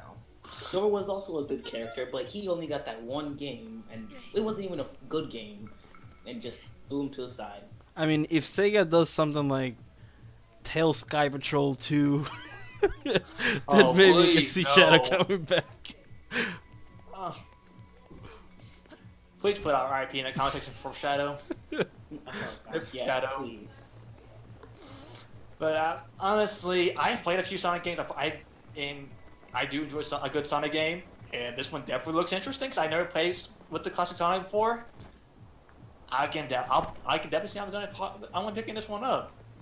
Even though if it doesn't have Shadow or not, if it has Shadow, make it even better. But I can't get Manny mad if they don't. Hey, who knows? Yeah. Remember I mean, that? they do. Here, I'm just saying, they put Shadow in that game. I'm like, here, Nintendo, take my money that I ain't got. Man, I ain't got. Take all the money that I ain't got. Remember that teaser they told us about Sonic Adventure? Were they gonna release Big Fishing Adventure 3? Oh, brother. Oh no, please. What if they were to make that a DLC game, like a Oh, free game? no. Have mercy No. on. What is this? Like But that would be pretty. Hopefully, they will pull out something out of a magic hat to make Sonic Forces the best game ever. Because Sonic Boom and Sonic Lost Worlds, Sega just they're stock markets. Sonic Lost Worlds wasn't as bad as Sonic Boom, though. Sonic Lost Worlds actually had potential. I just don't think they marketed it the best that they could have. Yeah. Yeah. That's probably the most reason that even Sonic Boom failed and that's the way Pokken Tournament happened too. They just don't. They're not some certain games. They just don't market it the best they could because they could do so much better. Because the way you market a game is it depends on it will heavily determine how it's gonna do in the community. Yeah. Because look at ARMS. They've been hyping up ARMS and Splatoon 2 recently so much that the community's on board. They're hyped for it. They really want it. And I can see them doing, if they do that with this Sonic game and pretty much almost any other game they release this year, they can do good. But if they do like Sonic Boom, Sonic Colors, and Pokken Tournaments, sorry Nintendo, you're gonna fail. Yeah. I like you, but I like your game, but even you can say even that'd be a big fail on your end. What the heck was that? Yeah. I'm in the game. I'm still in the game. I already know I'm picking it up. Guys, I guarantee you're picking up the Sonic game. Oh, I'm picking it up. Definitely. I actually am still waiting for Sonic Mania to come to be available for pre-order, because they have all the Sonic Manias available for pre-order, but they don't have it for the Switch. The Switch is still like just plain unavailable. Yeah. Maybe there's something there's something about the Switch version they are not ready to announce just yet. I mean, what could it possibly be at this point? It's just the same game, just port. That's gonna be Shadow. I gotta hope. I gotta pray for my boy Shadow. I'm sorry. But they do have Tails and Knuckles, so those are definitely going to be in there. I was hoping for classic Amy, but oh well. I haven't seen Amy in a while. I haven't seen Amy since Sonic Boom. Pretty much, yeah. I mean, I played a Sonic Boom demo and it was Sonic Boom was not bad. No. Wait, Yeah, which but- Sonic Boom are we? We're talking about Sonic. Never mind. For some reason, I was talking about Sonic CD because of the song. Because of the song Sonic Boom. God. Oh no, we're talking about the glitchy lag fest that is Yeah. Sonic. Alright, we're gonna go ahead and move on to the next game they showcased, which is flip over this multiplayer puzzle, which is Nintendo Project Makuru. In parentheses they put working title. So I guess that's not their official title as of yet. It looks fun. It does look fun, actually. It reminds me a lot of that mini game from Kirby 64, where you have to flip the puzzles and knock people down to their deaths. Pretty much. And it also reminds me of that little chess game where you like if you put like a piece on the board and the tiles around it turns into your color. I can't remember what the name of that is though. It's like an old style board game. Yeah. It's Not sure which one you're talking about. I would have to show you an image of it. I just can't think of it off the top of my head. Oh, I don't know. It definitely looks very interesting.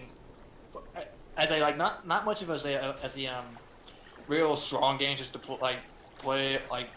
Yeah, I see that the game has replayability. It has replayability. That's much I can say. Yeah. And depending on if it allows for online, and we know online and local multiplayer, but how good it all depends on Nintendo's online capabilities and if it's actually good internet. Yeah. That's gonna see they're all giving all these online features, but Nintendo, you're giving us this that you gotta make sure that your online's actually kind of good this time around, because then you all this talk with all this online features is gonna be all talk but all bark and no bite. So yeah, I don't want no more disconnects like Splatoon. Let's be honest. We don't need that. Couldn't jump. We don't need that. Well, I don't know. I think this the game is got. I don't really know what to say about that game, honestly, because they didn't really show us much, other than just flipping panels and knocking people around. Yeah. But They just said, "Here, take this game." pretty much. Oh shoot. So It's definitely an interesting. It's definitely an interesting game. I can definitely see it like playing it on the go. Like if you're going to for me personally, if you're going to like a tournament or something or to an event, it's something you can play on the go that I would be personally interested in. yeah, I'm actually looking more forward to just playing it around with my Discord friends. That's true. Okay, I think we're gonna split this up into one more part. Sorry, this is actually 44 minutes again, so we're gonna have a third part for this. Bye. So that's gonna be it for this part of the discussion, you guys. We'll be back again with part 3. So if you guys did enjoy the video, hit that like button, subscribe if you are new, and we'll see you in part 3. Go ahead and say bye, everybody. Bye. Bye, guys. Wish me luck. All the links to their YouTubes and will be all in the description below. So check that out and make sure if you haven't already check part 1 out. So see you later. Bye. Bye. Bye. I cannot see my live stream, so I don't know if anybody's chatting. Okay, so let's start this third part in 3, 2, I'm the only chatting. 1. What's up, guys? It's ZGgamer here, and welcome to part 3 of our Nintendo Direct discussion. If you guys missed out on either part 1 or 2, link to those videos will be in the description below. I'm again joined by Manny. Hello, everyone. Chibi Manny here. We are joined this time at the beginning of this video by Shadster. Hey guys. Chatster And Games. and we're also joined by TexasManGaming. Hi, Nintendo fans. TexasManGaming here. Alright, we left last week. Kind of left off on the little puzzle game. We're picking up at the action game Fate Extella. Oh yeah. So let's so we're not going to waste any time. We're going to go and get right on into that because We need to get moving. XC Games Fate / Extella. Now, why do I have a feeling this has a Xenoblade Chronicles feel to it? I don't know. It looks. I kind of looks more like a Dynasty Warrior kind of thing to me. Yeah, I think so. I just get the Xenoblade Chronicles vibes not just because of the way the game is. It's just it's just it's the way they fight. You know, if you look at Xenoblade Chronicles, that's kind of how they fight in that kind of that open world style fighting. I don't know. That's just my personal take on it. What do you guys think? If it does have like some type of open world type of fighting, something like that, I would definitely go for it because I'm a huge fan of like open world games and fighting that way. Wait, isn't that what they're showing? I mean, I think everyone at this point is open to open world kind of games. I mean, you look at Breath of the Wild. That's this point. That's the definition of open world. Yeah. What's your take on it, Manny? It really has like a. I guess I gotta confess, I haven't played Xenoblade Chronicles yet, even though I do own the game. So I wouldn't know what to say about that, about regards on that. But it does feel like it has like a bit of the Dynasty Warrior feel, since you can battle ridiculous hordes of monsters and like all at once with a lot of crazy attacks and slashes. So other than that, I'm really sure because I never played any of the series. I haven't even watched the anime, so I don't really know much about it at all. Besides the fact that it has like 2D fighting games. I personally have never played in the Xenoblade Chronicles game myself. I've seen gameplay of it, which is why I stated it had a similar feel to it to what I can see. But I mean, it's definitely an interesting game. What do you think, Texas? I mean, it looks really cool. The graphics look really nice, but just doesn't really appeal to someone like me. Yeah, I think you stated earlier that you not particularly fond of fighting style games. No. Yeah. I mean, that's personal. I mean, that's all boils down to personal preference. But it's definitely a game to try. I mean, I won't knock that much. I mean, Smash is good. I mean, I really like Smash, but anything else is not really my forte. Yeah. Mm. We all have our tastes in games. Yeah. Yeah. Yep. Okay, now it's I guess it's almost like a downgrade version of what we just saw, but the next one up is okay, I'm gonna butcher this name. This Gaia 5 Complete. Oh yeah, another Disgaea 5. What makes this one the third one, the fourth one that they remake 5? It's number 5 Complete, what it says. It's the Sky 5 complete. So Yeah, I don't it's know. like the second or third time they released Disgaea 5 again. So like, it's about time they move on. Give us a sixth one already. But I've like it's another tactical games, and actually owned the first Disgaea. Never played it though, and I played Phantom Brave, which is from the same group, and it's really really fun and hardcore, but it's also really difficult. It's a really complicated game. So it's definitely for those hardcore of RPGs. And like the game has a very extensive hours of gameplay, and the levels for as far I remember, the levels can actually go beyond 100. So like I don't even know how far they can go. So it's like it's pretty crazy, and the art style it's really really eye catching. So like for those who love anime, they will definitely love this game as well. And I don't know what more they could have added to it. I know there was a lot that was like censored from the original version, so I don't know if they like brought some of that to the to this version outside of Japan, or if they remain it that way. But it's not a bad game. It's definitely a fun game. It's just really complicated. I mean, to my opinion, anyway. For experts who are already really good at this game, they probably have no problem playing it. But again, I suck at tactics RPG. All right. I mean, I'm gonna bounce off what you said about how for people who like anime would probably get into it. Which when I looked at it, it definitely gave me that vibe that it's like a game straight from out of an anime. They can literally make an anime out of this game, like legitimately. Technically, technically they did do this guy anime once. It's like a 12 episode OVA or something. Well, I guess it's not See, an OVA. I don't call it an anime. It only has 12 episodes. Yeah, It's more 12. it's 12 episodes. It's an anime series based on the first game. This guy has so many. Like it says 5, but there's like 3 other games on the side on the portable games. So it's a pretty big game. It's definitely got it's definitely appealing. I can't say I'll pick it up though. It's just I guess it's one like most games I have to see. I personally have to see more about it to know if I'm actually gonna get it or not. Yeah. But what do you guys think? Are you considering picking it up? Are you not gonna? It does not really fit your taste. I would Yeah, definitely pick it up. Stuff. Yeah, I don't think it's really much for me. Yeah. You know, it does look good, but just doesn't appeal to me. Just like the Fate Extella.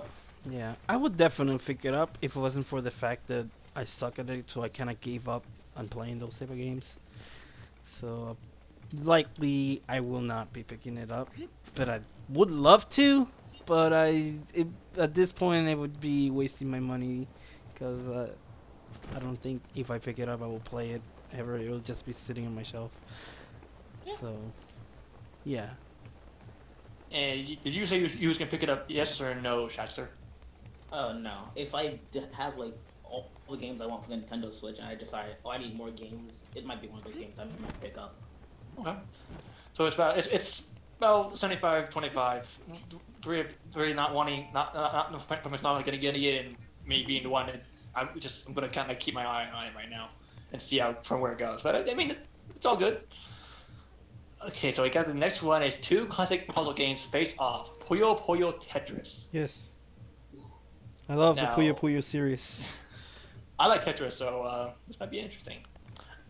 Although to be honest, I'm a bigger fan of the original classic game of the Puyo Puyo, Madou Monogatari, back when it was an RPG. Alright, well, since you have experience with the Puyo Puyo series, Manny, go ahead and run it down with us. Well, the thing is, Puyo Puyo, as mentioned, it hasn't really seen much light outside of Japan. It has very little releases over here, and I think this might be like the fourth probably game that actually comes from outside of Japan. But it's really fun, and it has a lot of charms and characteristics, and like other puzzle games. And the fact that they're mixing it up with like, oh, no, I'm dying. Sorry, the fact that they're mixing it up with Tetris, like it adds like a whole new level. And the thing, this game came out a while ago. It first came out for the PS3 and Xbox 360, I think, or not. But I think for the Xbox. the Xbox, yeah, I think it just came out for the PS3. So like to see it being released on the Switch is pretty interesting after being released like about 3-4 years ago. I mean, I guess it's their way of reviving it. No, I think it's because of the fact that it's mixed with Tetris, and there's so many Tetris fans out there. They're gonna try to use this as a point to like get the people outside of the gamers outside of Japan from actually getting to know Puyo Puyo, the series. So it's more like an introduction to them, and they're using Tetris to be able to achieve this. At least that's my opinion. That's what I think. Because there's a lot of people who love Tetris but don't know anything about Puyo Puyo, and they're all really hyped about this game. So like, Yeah. it's definitely a way for them to introduce the series without taking a big loss. So they're like not really gambling as much as they will be if they just release a plain Puyo Puyo game. Okay. I'll have to say, like pretty much how I mentioned in the previous part about the puzzle game. It's one of those games that I personally I'm interested in getting. I potentially will pick it up, but one of those games I only would play like if I'm like on the road going to like an event or something. That seems like that's what it's mainly meant for, is to be able to play on the go. Yeah. It's kind of meant for it kind of centralizes what the Nintendo Switch has been directed towards, which is being a console, but a portable console at the same time. So in my opinion, that puzzle game, along with Puyo Puyo Tetris, really embodies what they were going for with the Switch, and that's good on Nintendo for really making the mark with that.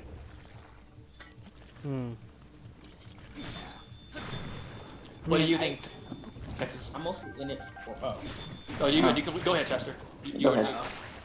I would mostly be in it for like the Tetris part, and I have played like a little bit of knockoffs Puyo Puyo, and they were pretty fun. So it's glad for me to see that We don't speak Tetris of and those. Puyo Puyo are being put together or something.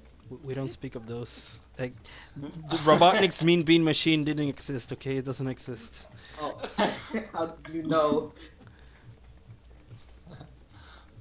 Well, Texas, what's your take on it? It does look pretty interesting. The crossover between Tetris and Puyo Puyo looks pretty interesting.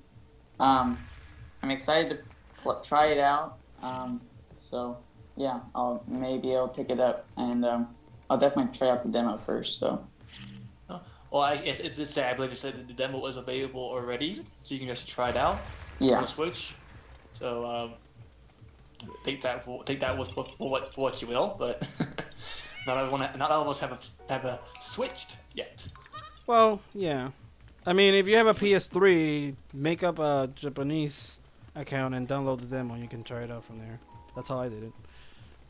Yeah, I don't support that kind of thing. So no, that this video does not support that kind of action. Do that at your own risk. Wait, Yeah. no, you can. I only have There's Switch no and risk Wii to U. it at all. You're just making a new PSN and changing the language option. Not the language, the region to Japan. I'm just trying to stay on Nintendo's good side here, okay? Don't want to become Pokemon Sun and Moon. Oh, Oh, come Well, on. Well, well, I mean that they made the Switch region free, kind of for that reason, so that you can get other oh region games yeah. like Japanese games. Uh, Yeah. I'm so excited about that. Technically, we could like if they like right now it's out of stock in everywhere in the U.S. and Canada and stuff. Like we could search it up if they have it in Europe and just import it and not wait, I mean, that and is it the wouldn't truth. matter. Now I know before like earlier we mentioned Monopoly. At least I know I did. As far as the style of the board game we looked at earlier, and which is kind of funny how is the next thing we're talking that's up on the list is on the board on Nintendo Switch is Monopoly. Oh, was there? Now I don't know if any of you guys personally have played Monopoly before, but I know I have with my family, and it's always a fun time. But knowing it, if you can see it on the Switch, it's just the way it looks. I I know I'm picking it up with a good chance. Just especially if it has the ability to play online. If you have online, you can play online with other people. Oh my God! Thank you. I am streaming that. Yeah, I can see that it's really appealing to maybe the families that maybe want a game night and they could play Monopoly, not on board game, but maybe like on the Switch, and it's definitely brings that opportunity. And besides, you can bring it anywhere. You don't have to bring a whole big box of Monopoly everywhere you go. You can play on the Switch right there on the screen. Oh yeah, that's definitely. Actually, I never thought about that. Oh shoot, what was that? And speaking of the Bring on the Go, you can use Joy Cons, and that's what uses the HD Rumble, shaking the dice. Yeah. Oh yeah, that's true. Yeah. See, there's another instance of the HDRAM being used besides 1-2 switch. See, they're incorporating it very slightly in each kind of game, and which is very interesting. Yeah. I mean, it's there, so they might as well use it. Yeah. Because I mean, if they don't use it, it's gonna end up being a waste, just like what happened with the Wii U, where there was so much they could do with the gamepad, but it ended up not being used at all. What's your take on it, Shadster? Well, yes, Monopoly is one of those games that, like, if it's online, because it's a Nintendo Switch is going to have that paid online feature, it's going to be a lot harder for it to actually play online, since I don't think a lot of people play it and pay for the online feature. But the family part of it, then yeah, like a lot of families might pick it up just for oh god! What the heck, Okay. dude? Stop smoking. For anyone who has headphones, I do apologize. I will make sure to put a annotation on screen to warn you ahead of time. I do apologize for any headphone users who just heard that. I am one of those. My fire alarm. Oh my Oh god. my god. For everyone who's wondering what that was Shaster's fire alarm. Hashtag blame Shadster in the comments below. Let's go. Yeah, Chad. Make sure you turn off your cigarettes if you're tossing on the ground. Well, we don't promote smoking on this channel. I'm sorry, Zaya. No. Don't worry, Chad is too young to smoke anymore. Oh god, not again! Scare tactics. What the heck? That's why you just go mute for a little bit. I'm gonna ride that bear. You're over okay, here. you're good. Over here. Stuff. Yeah, Monopoly, my beer. that stuff. What I said, blah blah blah. I'm gonna go get some help. Okay, so Shadster will be back in momentarily, guys. He has to go deal with his smoking issue apparently, but we're gonna take that for what it is, and I'm gonna go move right along. Just remember, we don't promote smoking. Don't smoke. True. Don't smoke. The next game we actually are showcasing is Platforming Legends Make Their Return, Rayman Legends Definitive Edition.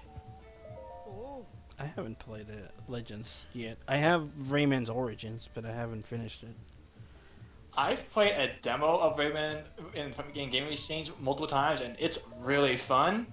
And probably, seeing as they're bringing on the Switch, this might entice them to bring, I don't know, to bring Rayman into Smash, maybe? But, I mean, that's everyone's dream right now, is to have Rayman in Smash. Hey, we got the trophies. That's as far as it'll go. I mean, Yeah, as of right now. it's like you won Rayman in Smash. Here, you can have some trophies. They didn't even bother giving us the me costumes. which apparently the Mii customs were supposed to mean there were characters considered, but that didn't make it into the roster. So that means that they didn't even consider Rayman. So, Yeah, let's just be. I'm gonna just put it out there that he made freaking Rayman have a costume of Mario and Luigi. I don't know how. I'm sorry, as a Mario fan, I'm not feeling it. Nintendo, you're kind of stretching there a little bit. You're stretching a little too much. although they did announce that strange game that's supposed to be a cross with Mario and the rabbits. Oh yeah, Mario Rabbids RPG. Yeah, working title. So And they haven't announced anything yet. So like, who's Probably E3. Yeah, probably 3 if they announce it, or it might even be on next year. Yeah. But it's definitely gonna be coming for the Switch, so we're expecting that for the Switch. I do find it funny how they just turn into chickens or ducks, whichever they're supposed to be. I'm assuming they're chickens. I don't know. They're one of the two. Yeah. Well, as for Monopoly, what we were talking about, Yeah. I actually would. I'm not really into getting those type of mini games for the systems unless I have people to play it with. And since I like playing games and everything in my Discord with everyone, like I could see myself getting it along with everyone else in Discord and just having game days with that game. It'd be really fun. That would definitely be interesting. So it doesn't really have that much of a competitive side to it, but it also has it has a strict strategic style to it. I have English is hard for one apparently, but it has that strategic style to it that most board games you really don't see. Yeah. At least these days, at least most of the time, because most board games I think this day is straightforward win-win-win, to my knowledge. Then again, I don't play much board games. I'm playing more video games than anything else. Hashtag no life. Yeah. But I'm personally looking. I'm going revert back to Rayman. Unless you have anything else we want to say about it, about Monopoly on Texas. No, yeah. Oh yeah, I that's just we were summed it talking up about earlier. Rayman. How did I end up jumping to Monopoly? Oh, because Yeah. I So think behind. you probably you had a point that you didn't get across when we talked about Monopoly. It's all good. Yeah. We're here to discuss. So if any ideas pop up like we talked about earlier, please you can bring them up again. It doesn't. That's not a problem.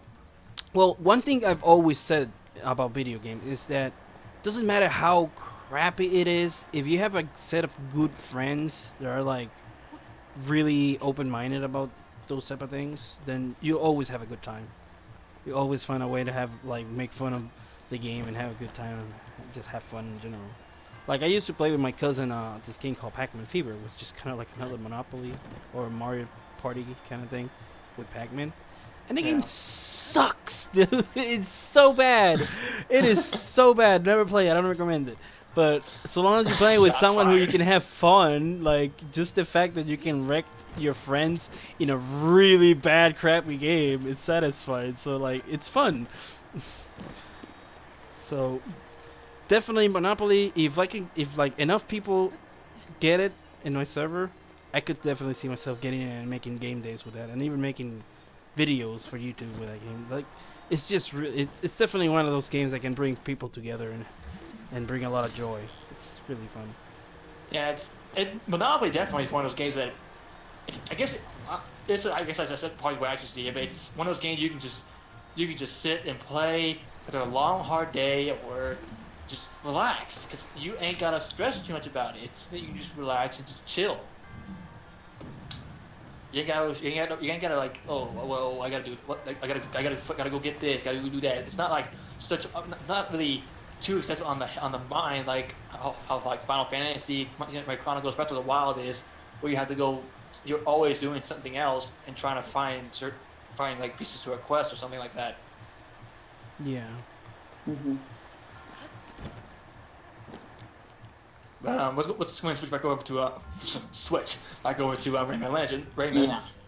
But I played a little bit of Rayman. I would personally like the series as a whole, and from what this game looks like, I might pick it up for the Switch. I'm saying that quite a bit for most games because I'm a gamer. I'm sorry, but I personally do like this game, and maybe I not gonna say. I won't actually. I won't say that yet, but we'll just say there's a high chance I'll pick it up. Raymond? Yeah, there's a pretty high chance that I will pick it up, and I find it fun. I got a screenshot of them as a chicken on the screen. Yeah. I make that the thumbnail. Let's go. Yeah. Yeah, I don't have too much to say about it. I mean, Rayman, pretty cool platformer, but not too interested in picking it up I think at this time. I think what would make Rayman Legends even more interesting is if they actually allow us to play with friends online, since it's a co-op game. Like Yeah. it can go up to 4 player in co-op, but it's always local, and like it's really difficult to find anyone to Well, I play mean, they this could game. still announce that though. Yeah, but like if you could play it like cooperatively like that, but online with friends, we could like do it like what we're doing now, voice chat and play the game. So like that's the thing now. Everybody now plays online with voice chat. We don't go to people's places anymore, and like it'd be really cool if that was implemented in the game. That would probably, besides the fact that it has a fandom and that people will want it just because they like it.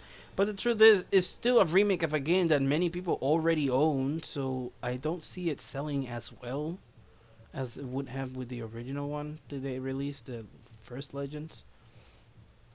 Okay. Unless people just really want a Switch version. Yeah, unless like you have the Switch and you don't have the game, then yeah, that's a reason.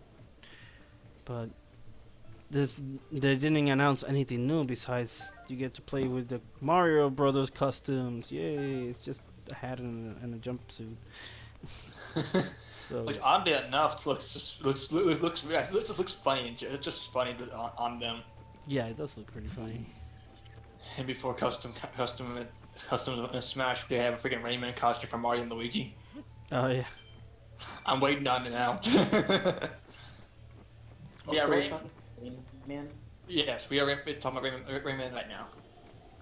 Uh, yeah, remake it on the Switch.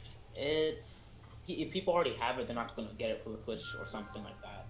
Yeah, that's what I was saying. Like if people already own the game, then they won't really have much of a reason to already get it since they didn't even bother to add much to it. Yeah. You got anything else to say, Chad? Nope. Still trying to get past that annoying ear rape. He's trying to get an annoying earache. do we need to move on? Yeah, let's go ahead and move on to the next game. We have is let's go. Okay. It's Sign More at EX. Yes, Time War X THQ Nordic. What? THQ Nordic Sign More EX. Okay, I'm gonna have to look that up because I have no idea which one that was. Same. Personally looking at it, it looks like a 3D Galaga to an extent. Yeah. 3D Galaga or like a 3D like Battleship to an extent. It's just I don't know. I never really saw myself playing those kind of games, but that actually looks kind of fun. Stressful, but fun. Let me see. Okay. Well, Nordics brings the gods. Oh, this one. Cine Moda EX. Yeah. Yeah, this one's actually. There's a lot of people who love this type of thing. Like, I believe it was called Grievous. Or Gredius. I wouldn't know, to be honest. Yeah, it was something like that. So like the game is just about airplanes shooting a bunch of games, like a lot of bullets. I mean, I remember there was another game. They've actually made a lot of games like this with like anime girls shooting bullets like that and flying in the air with like this mechanized boots and wings and stuff. So it's a pretty popular genre, actually. Yeah. I don't actually play it much, but like another one that it reminds me a lot is Toho, which is a lot like this as well. Except that one goes from a different angle, not to the sides, it goes upwards. But it's the same thing, you know? Dodging bullets, shooting a bunch of crazy monsters, and survive. So, like, it's Yeah. fun. It's definitely a fun game. It probably has co-op, and I played games like those in co-op, and it is very entertaining to just mess around in that game, playing, shooting around with your friend. So it's pretty fun. Looks decent. I wouldn't pick it up because I'm not into the series, into the genre, but I think looks pretty legit. Anyone have any more to say on Zene Mora? Nope. Yeah, it's just a shooter game. Basically, just call it a 3D Galactica. Move on. Yeah. Alright. Again, and for any reference, forever like denouncing a game like that, we're not being mean to the game. These are all our personal opinions on what we see the game as from what we can tell. And actually, considering the same DHQ Nordic, there's another game, Battle Chasers Night War, that just comes up next. Yeah. It looks like a RPG type game. Another one in this direct. But it looks pretty cool. Yeah, it actually kind of does look kind of cool. It actually reminds me of a similar style game, but it was for it's a Naruto game you can play online, but it didn't have the 3D cutscenes between each attack. But it definitely has an interesting style to it. I mean, I don't play many RPGs, like I said previously, but I'll definitely consider picking that up. It looks fun. Okay, which one are we talking about? I kind of got lost in Breath of the Wild. Let me get the title again. It was Battle Chasers Night War. Let me look it up. I don't remember. THQ Nordic. We're talking about the same thing. It was the Battle Chasers Nordic Night War, the one after it. The one after the one we just talked about. Oh yeah, they were announcing that this was actually a popular game. I guess I don't really know much about it. Reminds me a lot of the No Hero game. What was it? They announced this other game that looks similar to this one. I think it was Wannabe Hero, Has Been Heroes. There we go. It reminds me a lot of Has Been Heroes. It has it might even be like. I can see it. Yeah, very similar to that one. And I don't know much about it other than the fact that it's a turn-based. Because Has Been Heroes had a lot of interesting features, but this one hasn't really offered much. And it looks like it just might be just another turn-based RPG, really. Yeah. But I guess this is one of those games that we won't really know much about unless we actually see more footage of it or play it ourselves. But besides that, to me, it looks like it's just another RPG with a Has Been Hero style. Mm-hmm. Although it is interesting, you can actually wander around like that. It kind of changes from one art style to the other when it transitions into battle and outside of battle. Just looking at the graphics, I mean, as you did say, they did state it was a very popular game, and I can see it just on the graphics that it looks like a very appealing game just in general, and that's from a graphics standpoint. And I don't know exactly. I'll have to play the game myself to actually really give a actual take on the game itself. But as far as what I'm seeing, it looks like I said, it looks really fun. It's a pretty good. I'm definitely probably gonna pick this one up. Just that's something to something to relax and just play. I'll play on my off time. Mm-hmm. What about you, Chester? Okay, real quick. I just met the most depressing man in the Breath of the Wild. Just saying.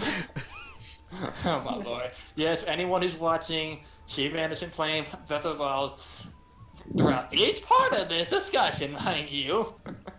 So, take that for what you will, if you're Breath of the Wild fans. Yeah, I'm streaming and live streaming it while we were recording this. Chester, you were saying? It's a game. It's not my type of game, but it's a game. My take on it's a game. Best opinion 2017. Let's go. uh, There's a game, then a super game, and then there's a game that I want to buy. wow, you really have don't have much of a category, do you? Nope. Mushroom. Texas man, you got anything you want to add on the game? Not really. But it does look like a really cool looking RPG, though. Alright. Okay, well, I guess we'll go ahead and move on to the next game after I try to play the game for some reason. It's Payday 2. Payday 2. Oh, okay. Okay, I'm just gonna skip. Okay. Oh, yeah. Rob banks with your friends. Payday 2. Okay. I don't know how I feel about this. It's a very interesting title to put on the Switch. I've never played Payday series, so I can't give much take on it. Yeah, me either.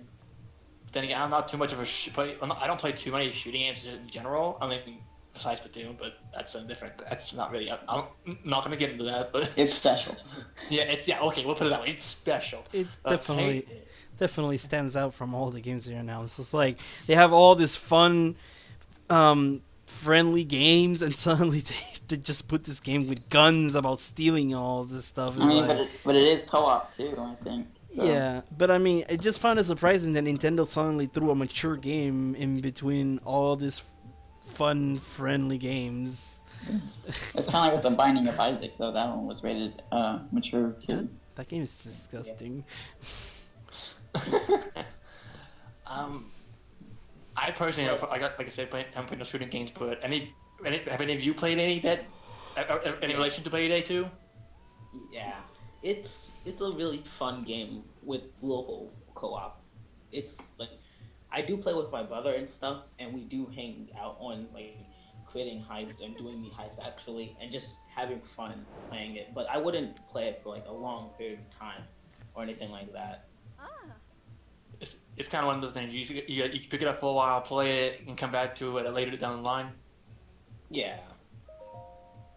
But I was also surprised that they did put it as a so mature game as with the Nintendo Switch, because I didn't expect Payday 2 to be on it. I was expecting more of like Call of Duty or something, because that would have brought in a lot more people. But Payday's fine.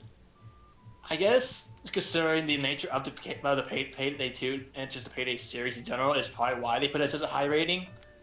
Considering it's like it invokes stealing and stuff like that, and I guess that's part of the reason they put the rating the way it is. I personally don't know. This is Nintendo. I can't vouch for what they do, so they have their own reasoning. They have the reasoning, and whatever reason they have is potentially I guess is optimal for them, but we'll take that we'll take that for what it is. Yeah, Payday is not my style of game, so I wouldn't buy it, nor would I play it unless I actually had a good group of friends to like play with.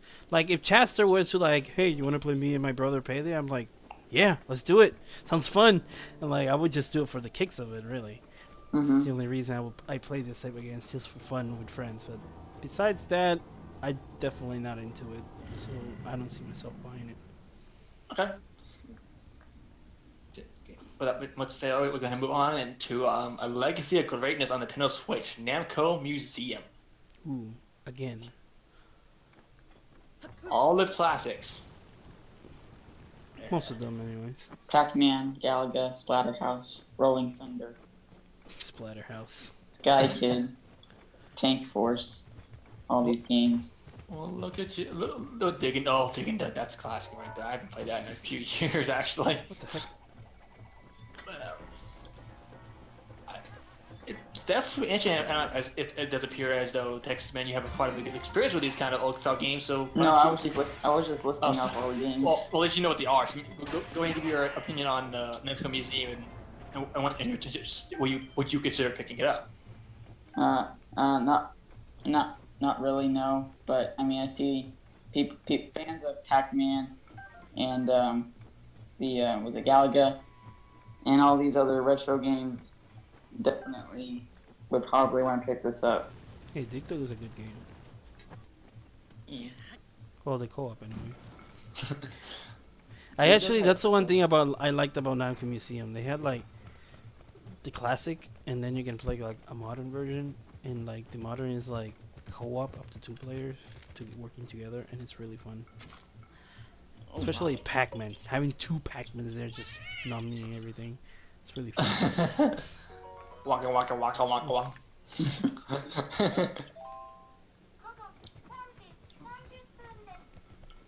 Okay Yes. then. It is 3:30. So says Miku. Hatsune Miku. Alrighty then, but I've played the classic games before. They're good. Love Pac-Man, love Dig Dug, Galaga, all of them. Just not so sure I'll pick it up because not because I mean I personally yes I do like the games, but I like them as they were, not as they are now. Some classic games are better off as they were, not to be revamped by any means. Keep the classics the way they are, because that's the way they're meant to be. There are certain games that should be buffed up, and the Namco, the Pac-Man and stuff like that, does not need that. They're perfect the way they are. Are you? I'm assuming you disagree with that, Chester? Yeah, like it doesn't need to be on a new vamp system because like you can download most of these games on your phone or something, but like you don't have to put it on a brand new system or something. Yeah, but they don't have the co-op. That co-op is really legit, man. You haven't tried it yet. Sit around with your buddies and just play Pac-Man for like an hour or 30 minutes straight or something like that. I mean, let's be honest. If you do that, but then you really have no law. But in all honesty, though, it is Empty Museum. It's good. Apparently, Manny really loves the co-op, so I'm assuming Manny, you are picking this game up. No, Wow. I don't have anyone to play it with. You have been hyping up the whole co-op system, but yet you're not picking it up. No. Hashtag Manny's a fraud. I mean, it doesn't unless someone was like, "Oh, hey, I have not give me C and you want to play Pac-Man with me." I'm like, "I don't have it, but I'll buy it." Hold on, let me go buy all the eShop real quick. I'll be right with you. Yeah. I can see. Yeah, TexasMan, you know what they were, but you plan to pick it up? No. So pretty much none of us are planning to pick it up. Nope. Don't look like me. No. Okay. Let's go ahead and move on. I'm gonna give my dog a banana. Here, doggy, have a banana. Okay, now we mentioned this earlier, and now they're going to showcase it, which is the Nintendo Switch dock being available. Well, it's available day, which would be on the May 19th, where you're able to move your console from one to the other. And Mandy, we kind of already tipped on this a little bit that it works best for content creators, especially if we want to go play in one room but then go record in the other. What are we talking about? Oh, the docking system. Standalone. Dock. Oh yeah. That's gonna be cool because you know how so many artists like to like take systems and like pretty much completely reconstruct the outside of it with like Zelda style and all this other really cool designs and stuff. So like I can see them taking the docks and like buying a number of them and making a bunch of neat designs and even taking commissions and getting patrons on that stuff. Like, yeah. I can definitely see that happening. yeah, so it's kind of like how they make designs for shirts and then they have like a website where they sell it. They will be doing the same thing with this stuff with the pad. And it'd be really cool. It was definitely good on Nintendo to do this though, considering the competitive scene for like things like Splatoon 2 and ARMS, with the Switch being such a relevant console, that could be very useful, especially for if for whatever reason the one you have potentially gets damaged for whatever, you have a secondary one to use for that reason as well. So it's good on Nintendo for actually having accessories. It really does appear they're really pushing hard on this Nintendo Switch, and I personally am behind them 100%. Yeah. The thing with this thing though is that they said it's limited sales, so they're not gonna be selling many of them, and it's only in select retailers. So we're probably gonna be seeing these maybe like. They might not be expecting maybe a big hype for this, just standalone, because they don't want to put all this money into making extra docks, but then not get it back. So as long as sales are there. yeah, Yeah. then they might continue to do It's it. it's kind of like with Breath of the Wild and the Nintendo Switch comes for that and that matter. They didn't make very many of them, hence why they're out of stock in many places right now. But they're making more because the demand is there, and the Switch dock being a standalone dock could be in the same situation. They're not putting very many out, but if the demand is there, they will make more. Yeah. What the heck is up with that wolf? So again, that's good on Nintendo. I hope we could see more things like this in the future from them. Again, as on May 19th, which actually that works out pretty well. That's actually not too far off. Well, the thing is, with the dock, it's like he said, not many people will be buying it, so they don't want to spend too much. But it's also because of the manufacturing. They're having difficulty manufacturing the games in general, because it turns out the game costs more to manufacture in this cartridge form than it did in CDs. Which is why they're saying that a lot of games are being overpriced because of this, because basically Nintendo has a strict policy where the digital version has to cost the exact same price as the retail price. So when they release it on the release the digital version, when they release the physical, if they release it in physical, the digital version ends up going up for like $10 more because it has to match up with the physical version. Yeah, So, I think that's like Rhyme that's coming out soon. I think that Switch version is more expensive than the others. Alright, so we only got a couple more things to talk about, and really mainly one thing in general, and that is first part is Splatter competition on the Wii U. Splatoon competition that's happening this month. oh yeah, that I'm not complaining. Now, go ahead, Shaz. You have something to say? Yeah, it's like they made. I understand the age requirement for it is like 18 and up, but the game was made for younger people. Well, So like, yeah. not exactly. It wasn't made for younger people. It was made for a wide audience, is true, but the competitiveness of it, like the real competitives, it's more expected to appeal more to the older audience.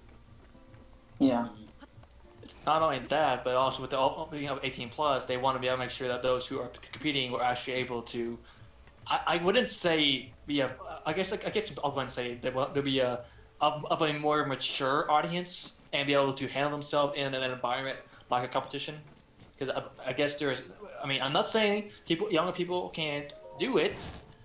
It just feels that most people, older people have usually are more content with those kind of environments than those who are younger. Yeah. So you were But I saying, mean, I Chad? can be wrong. Yeah. So what were you saying, Chad? Before I interrupt you, sorry about that. It's like why have like I would love to actually do it because I am in a competitive stuff. So like having my team and stuff be there and actually playing, it would be pretty fun to be my first Splatoon competition that's actually really serious. But like since it has so many restrictions and stuff, like I can understand why and all that, but it basically beats the point of even being a competitive scene and stuff like that. Yeah. I see where you're coming from. That I see where you're coming from. I mean, my main complaint with Nintendo in the first place that they just released the Switch, and the fact that many people weren't able to afford it, and just after, in the very month they released the Switch, to go ahead and do the global test fires, it was like a bit of a douche move, if you ask me. yeah, That is true. That is true. That is very.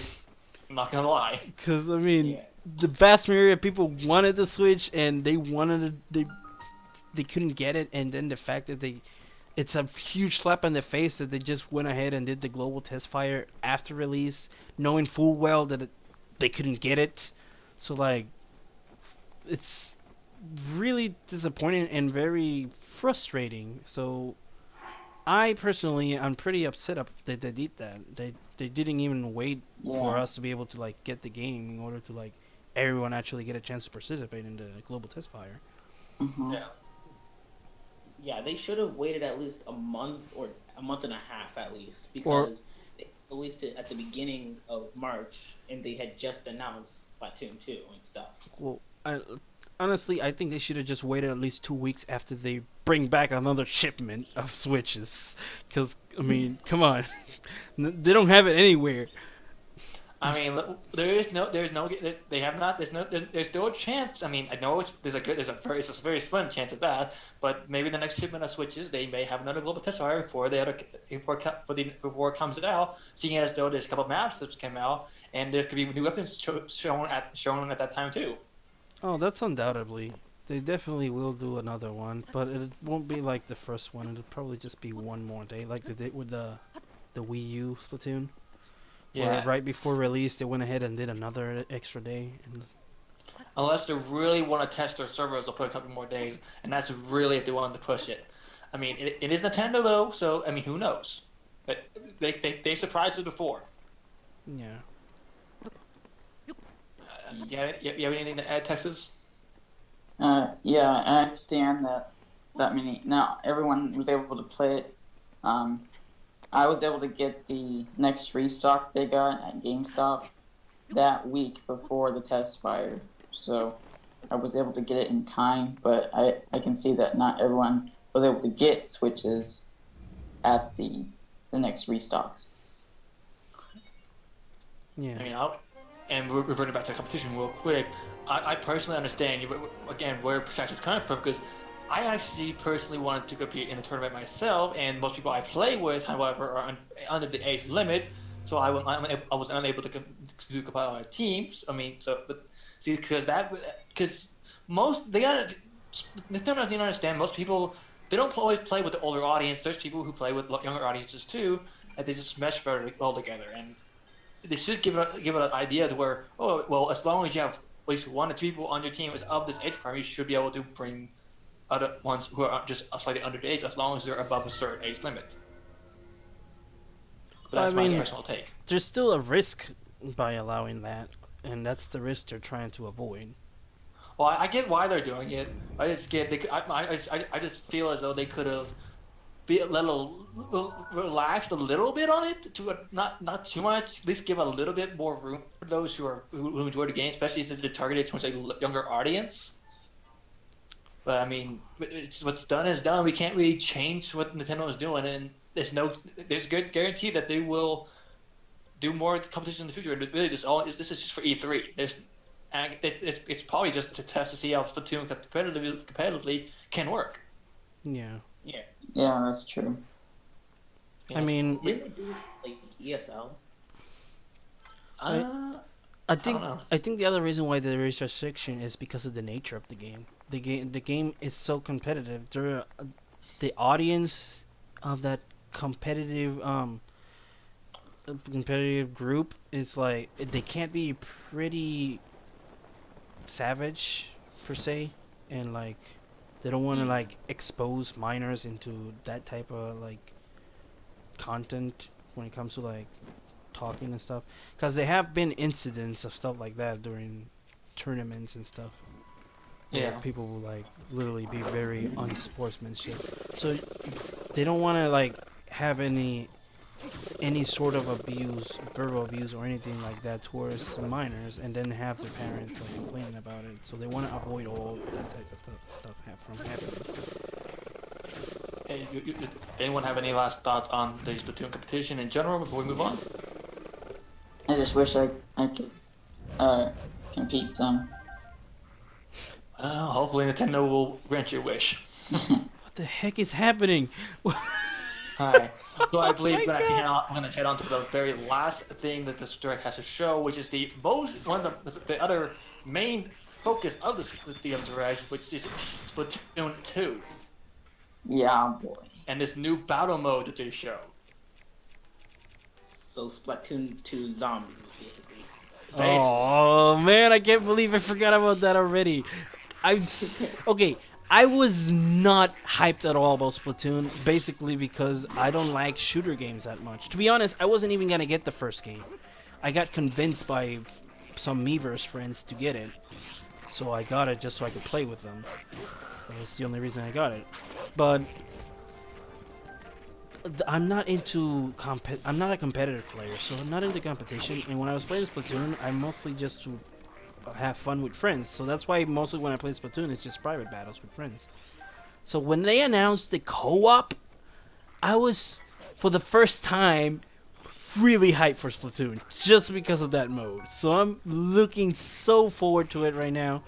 It's gonna be so much fun, and it doesn't. They didn't show much other than like the beginning of it, but I can see it getting like the difficulty level and all the teamwork, like getting really ramped up and like really adding to the excitement. And because this isn't like turf war where everybody has like a spawn point, everybody is just kind of thrown in an island. You have to like revive each other, so that like adds a lot more charm to it. Oh man, they killed my dog. Wow, Anna talked about Splatoon too, and then he's like, oh no. They killed my dog. Wolflink is dead. No. But yeah, like it's gonna be so exciting, and I don't know. I don't know what else to say. Just the fact that I'm super hyped for it. Splatoon 2's Salmon Run, though. Salmon run, man. Salmon. They have no salmon. All I see is just zombie fish. Well, they're salmons. Would you even go far as say is there zombie octolings to an extent? No. Hey, Those mate. are actually an story mode. I'm not saying anything about octowings. Okay, I have a mop on fire right now. Oh What? my. We're not going to question that.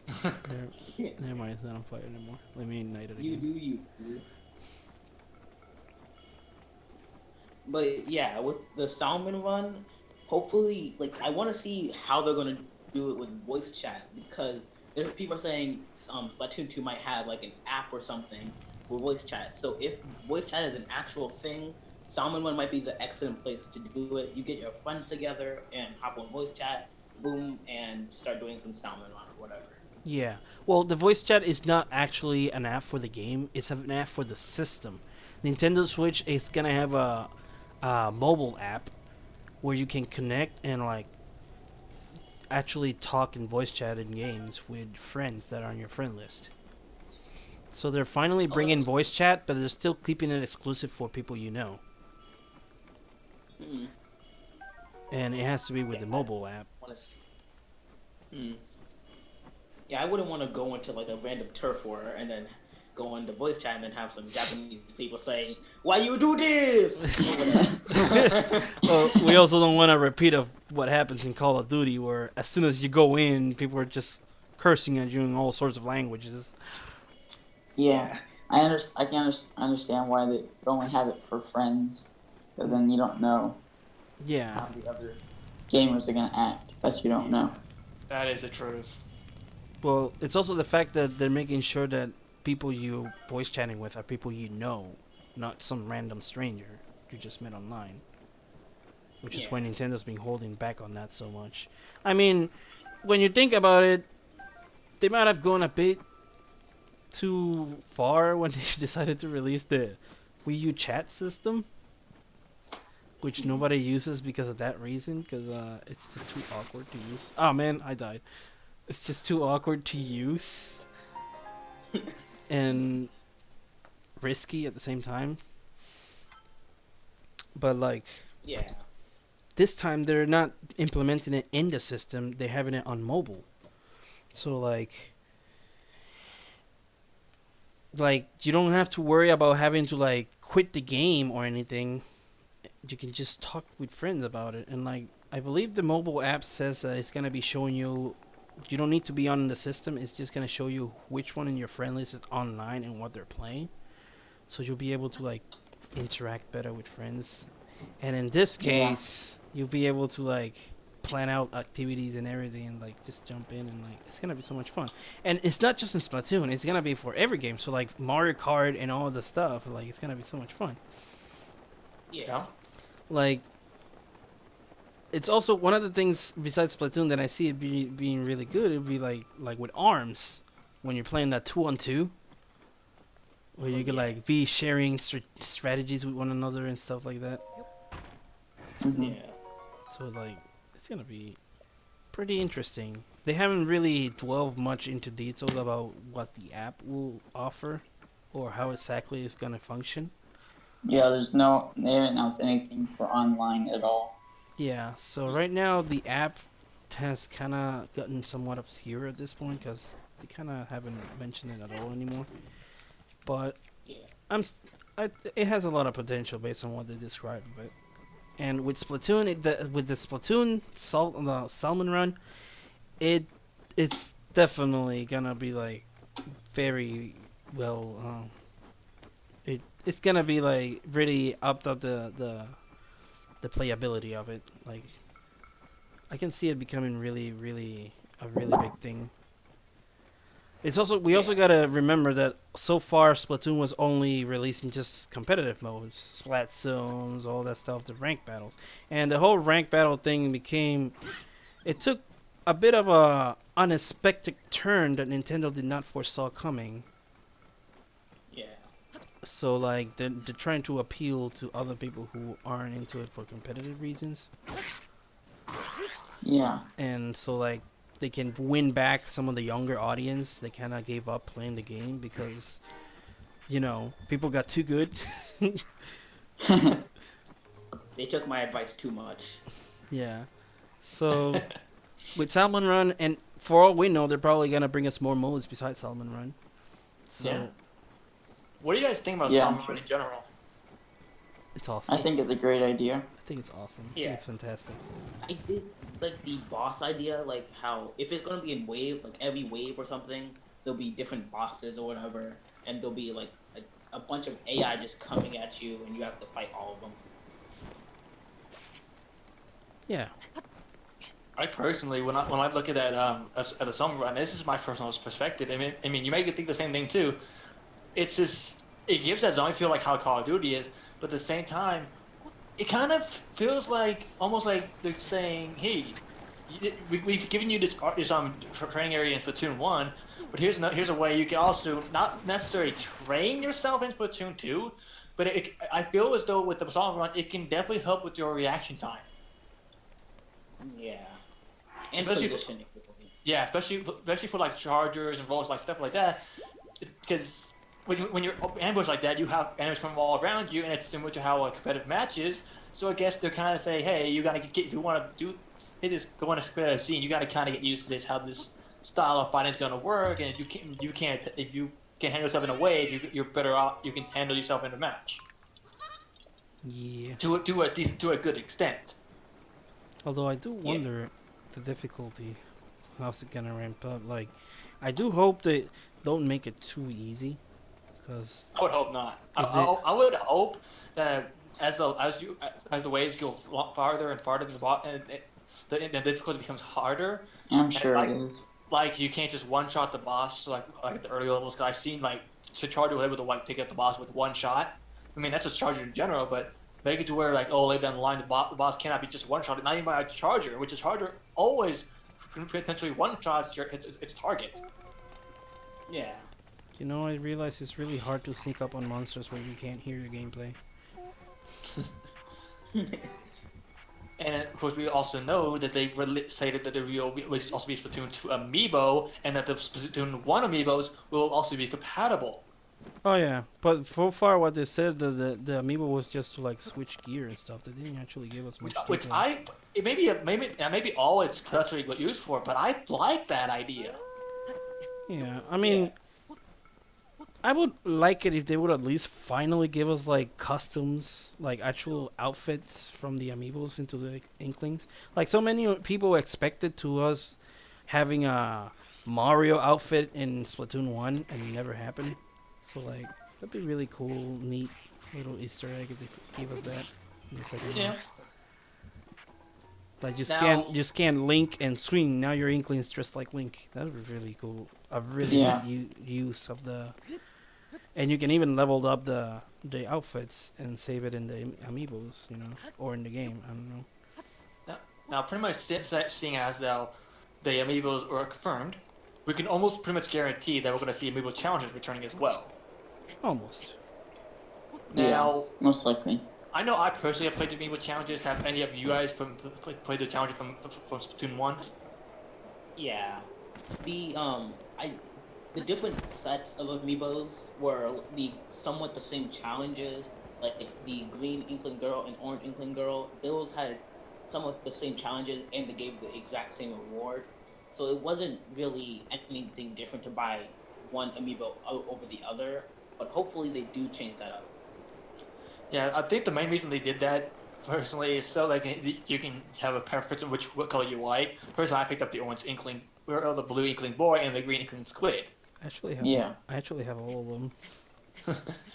Oh my. I know honestly, I was kind of sad that I wasn't have no use for them after I got done with the challenger, but now knowing that they're usable in Splatoon 2, I have no now they're gonna be coming off getting dusted off now. Yeah. I was just upset that they didn't give the the alternate colors customs in Mario Maker. Like, Yeah. what the heck? You did get Cali Marie, so that was something. Yeah. Yeah.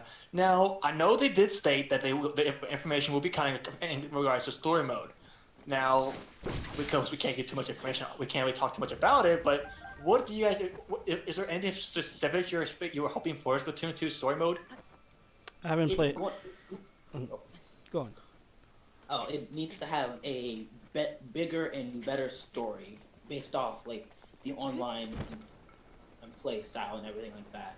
Like it can't just have the same story mode as of Splatoon 1, like find this kettle, get this three zapfish, beat this boss, and the four worlds or whatever. You It know. needs to like flesh it out because like everyone is talking about how Marie was wearing the funeral dress and blah blah blah and all that stuff. That was a funeral dress? I thought he was just wearing a Yeah. kimono. It was a kimono. So that's what I can tell, but I mean that's also another thing. We don't know about Callie. We know Marie's in the game, and there's a good chance that Callie is in the game, but we have no idea as to what's going on with Callie, nor do we know anything about the Octolings themselves. Maybe they're leaving Yeah. that. Maybe they're making a spin-off Splatoon game based on them too, and they're I leaving wouldn't be surprised. Callie out. But And they'd be like, "Oh, Callie is missing, and you have to rescue her with Marie." I don't know. and even notice that in the screenshot that we saw from the first trailer and the current trailer, that the Octolings have a couple new types of Octolings that will be involved in this Splatoon 2. Yeah, of course. I mean, they can't remake the game and not make new Octolings. That'd be. I mean, if they have new, interesting looking hairstyles for the Inklings, imagine what they could do with the Octoling girls. Yeah, And but I for, will be honest. You go ahead. now, I'm just thinking that they never introduced a male version of the Octolings in Honestly, human do form. they really? Have we really confirmed that even any of the Octolings aren't male though? Because we know that like the like stronger Octarians they are male because the way their voices are and their hairstyles. But for all I we all know, the snipers could have been males. The little I don't know what the I don't know all the names for Octarians, but the basic ones could be males. We don't know for sure. Well, Oh, that yeah. they're in human form, there weren't any males, at least not that I know of. Well, yeah, at least that were easily identifiable. Yeah. Well, then again, for the record, I've never played the story mode. I think you're on that. Yeah. I pre-ordered the game, bought the game, and just went straight to Turf War, so I never played that story. Oh my god. And I have all the amiibos, and I only use the Squid Sisters because of the music, so I haven't done any amiibo Nah. challenge either. Now, I'll go ahead and give my personal take on the story mode for Splatoon 2. And like I agree with Shadster as basically flesh out the story mode, which is good, was one thing, but make the bosses harder. I felt the bosses it was just too easy. 3 hits was all it takes to take you down. I'm sorry, that doesn't sound like a much of a challenge. DJ Octavio did give me trouble. I'll say that much, but it was just not enough. I felt, or at least have it the same way as far as easy way goes, but be able if you beat it, say like, oh, you unlocked like hard mode or like something like that, or like hero mode, something of that nature. Make you go back to the story mode and play it again. Because pretty much after you beat the story mode and do the amiibo challenges, tell me who goes back to who really plays the story mode again after that? Well, unless you're trying to collect all the room things, those ancient maps, whatever. I don't really know what they would call the artifacts. The 6 second scrolls. Yeah, that. Unless you're trying to Yeah. collect those, then you really don't have much of a reason to play that. You really kind of need those. You want to get you want to have all weapons and stuff like that. So yeah, that would be like the one reason why people will play it. Yeah, but most people that I know personally would go through the story mode, pick them up as they go, and probably go back for the amiibo challenge, and then that'll be it. Yeah. And honestly, that's probably one more thing I want to have is give give a little bit more background as to, on Callie and Marie.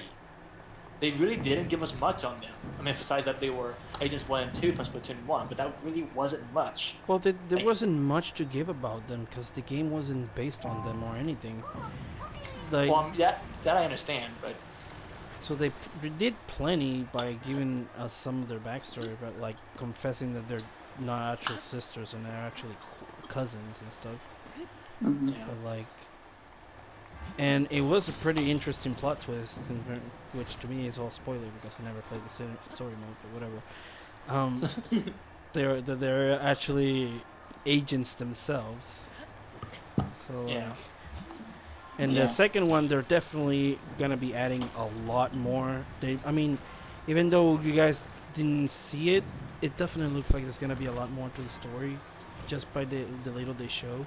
And they even introduced a new group, which it's soon to become hype, as well as the Squid Sisters, which is the what was it, Marine 5 or something like that. I guess it's something like that. I don't know exactly. I never heard that before. It's the new group, the new singers. It's like a group of four things. Oh well, yeah. It could be that. Yeah. I think Maroon 5 might be an actual band, so I might be confusing it. Yeah, but honestly, hopefully they flesh out a little bit. Not give too much more. I guess they don't need to. If they give us at least a little bit more details behind Cal and Marie, a little, just not just because they were agents, just a little bit more behind them. That's just my personal preference. Like, I feel if you're gonna have a character like that, you kind of gotta understand. I want to understand them a little bit more. Yeah. Dang it. I would like to see more fan service though. That is true. No.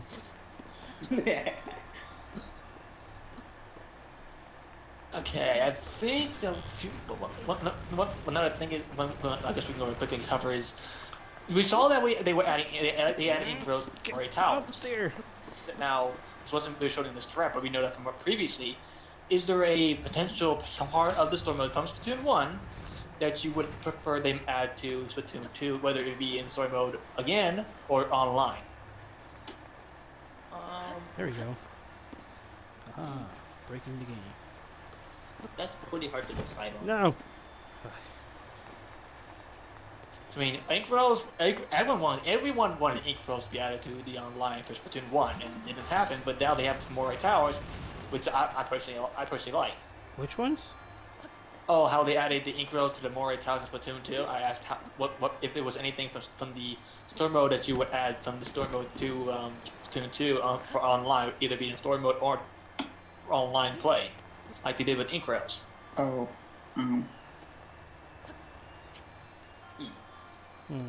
They did add like the fans into V games, but those weren't as important. But Yeah. in Moray Towers, that would be like a better way to travel. Ooh. Yeah, Maybe add the sponges too. that could be useful. Yeah. Like set the ink mine on one, and then someone goes on top, and oh god, I can see this. That's just having a bad effect on the person encountering that. I swear.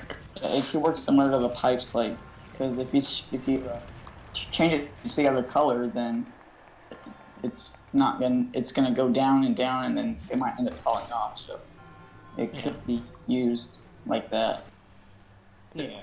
There's also the little geysers too that you shoot the little valve, and it shoots up a geyser of the color of your color ink. Yeah. Ooh, that's one thing. The invisible path. Those were awesome. That was paint those. Yeah. That would be definitely play, but I'm not sure how they would implement that to an actual match, unless they had an open map that looked like there was some stuff there, but you couldn't navigate the map without painting around you, like painting the walls that you could not see, like kind of like a maze, Yeah. almost like a labyrinth in a sense.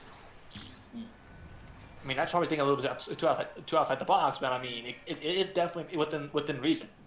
Mm-hmm.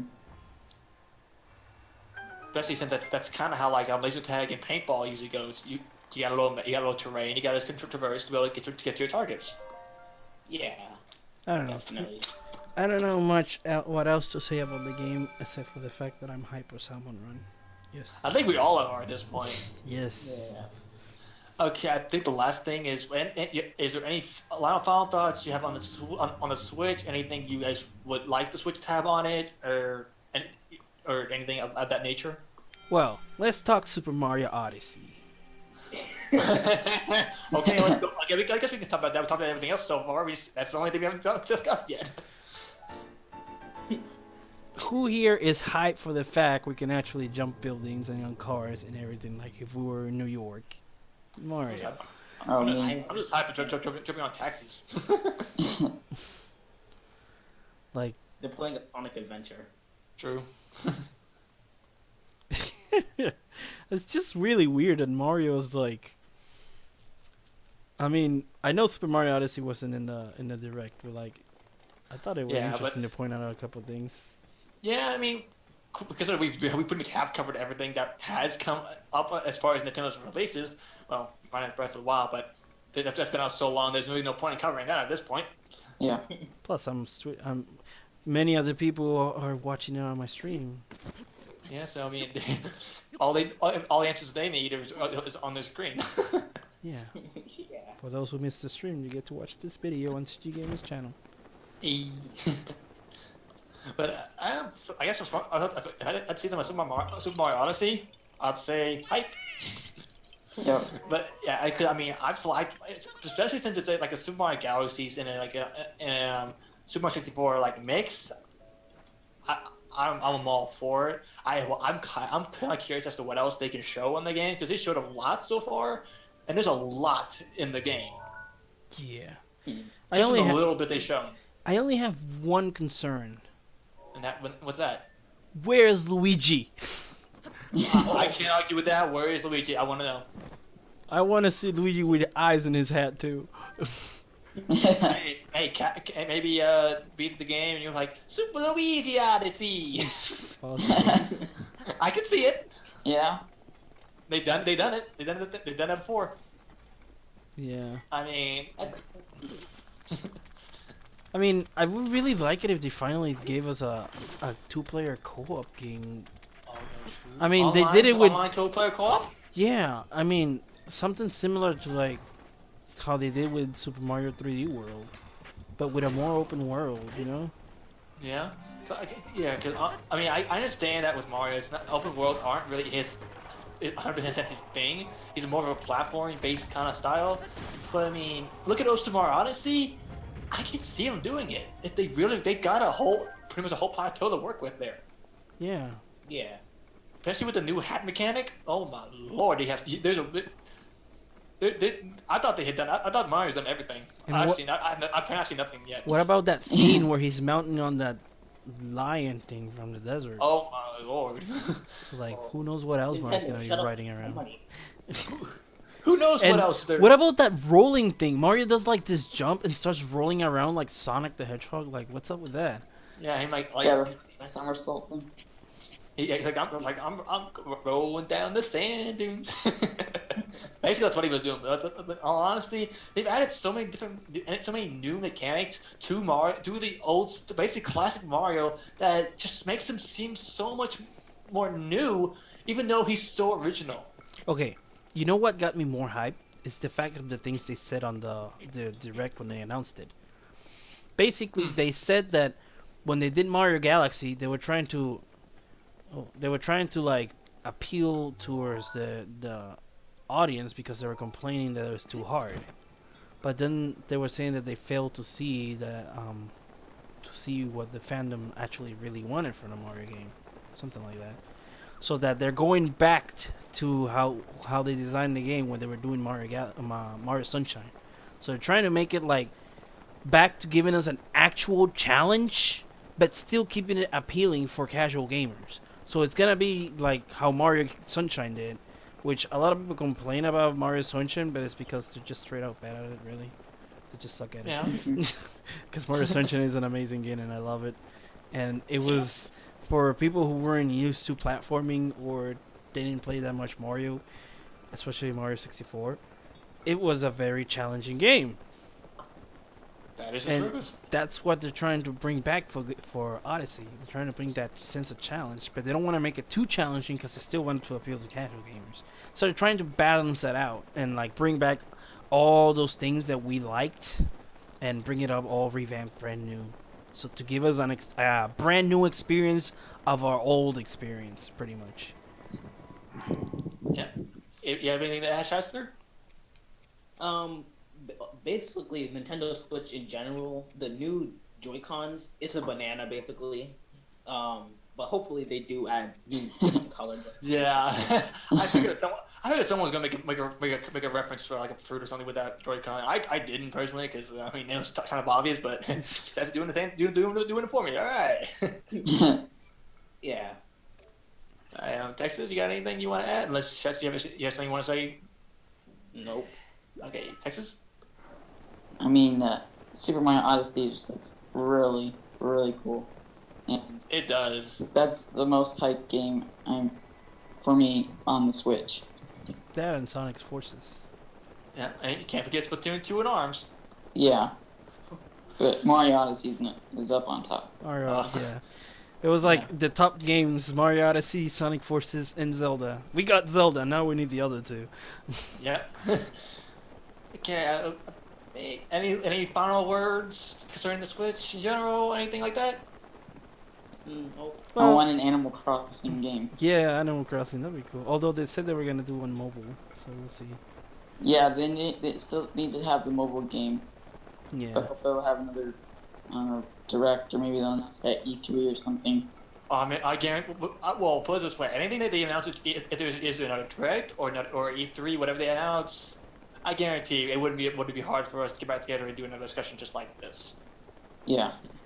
Yeah. Oh, I think that is about it covering this Nintendo Direct. Unless, yeah. Yep, that's it. So I'm sorry guys if you literally sat through another pretty much an hour and a half of the final part of the direct discussion. I'm sorry about that, but if you guys did enjoy and you are already here at the end of the video, make sure you hit the like button, subscribe if you do, and check out Team Manny's and TexasManGaming. And I guess Shadster, do you want your channel in the description? Yeah, Shadster Games, I guess. Alright, and check out all the YouTube links will be all down in the description down below, as long as TV Manny's Twitch account. But I guess with that being said, we're gonna go ahead and get about here because I think we are all kind of need to go get something to drink because we are talking for what, 3 hours now. I'm hungry. Alright, Yeah, so I guess we're gonna get out of here. Go ahead and say goodbye, guys. Goodbye. Switch on. Goodbye, Texas. Bye. Bye, guys. Bye on YouTube. See y'all guys in the next video. All right. Woo! Yeah. Three parts. Basically, 3 hour long video would have been uploaded, but I got two 40-minute videos, 1 hour and 30-minute video. Yay! I could have made 4 videos out of this. But I'm not going to because I'm lazy.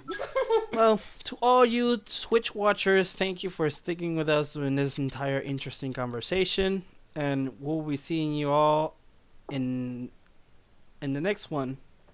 So, say goodbye, everyone, to Twitch. Bye bye. Bye, Twitch. Twitch on. You know, I didn't. Twitch on. I didn't. Twitch off. Switch off.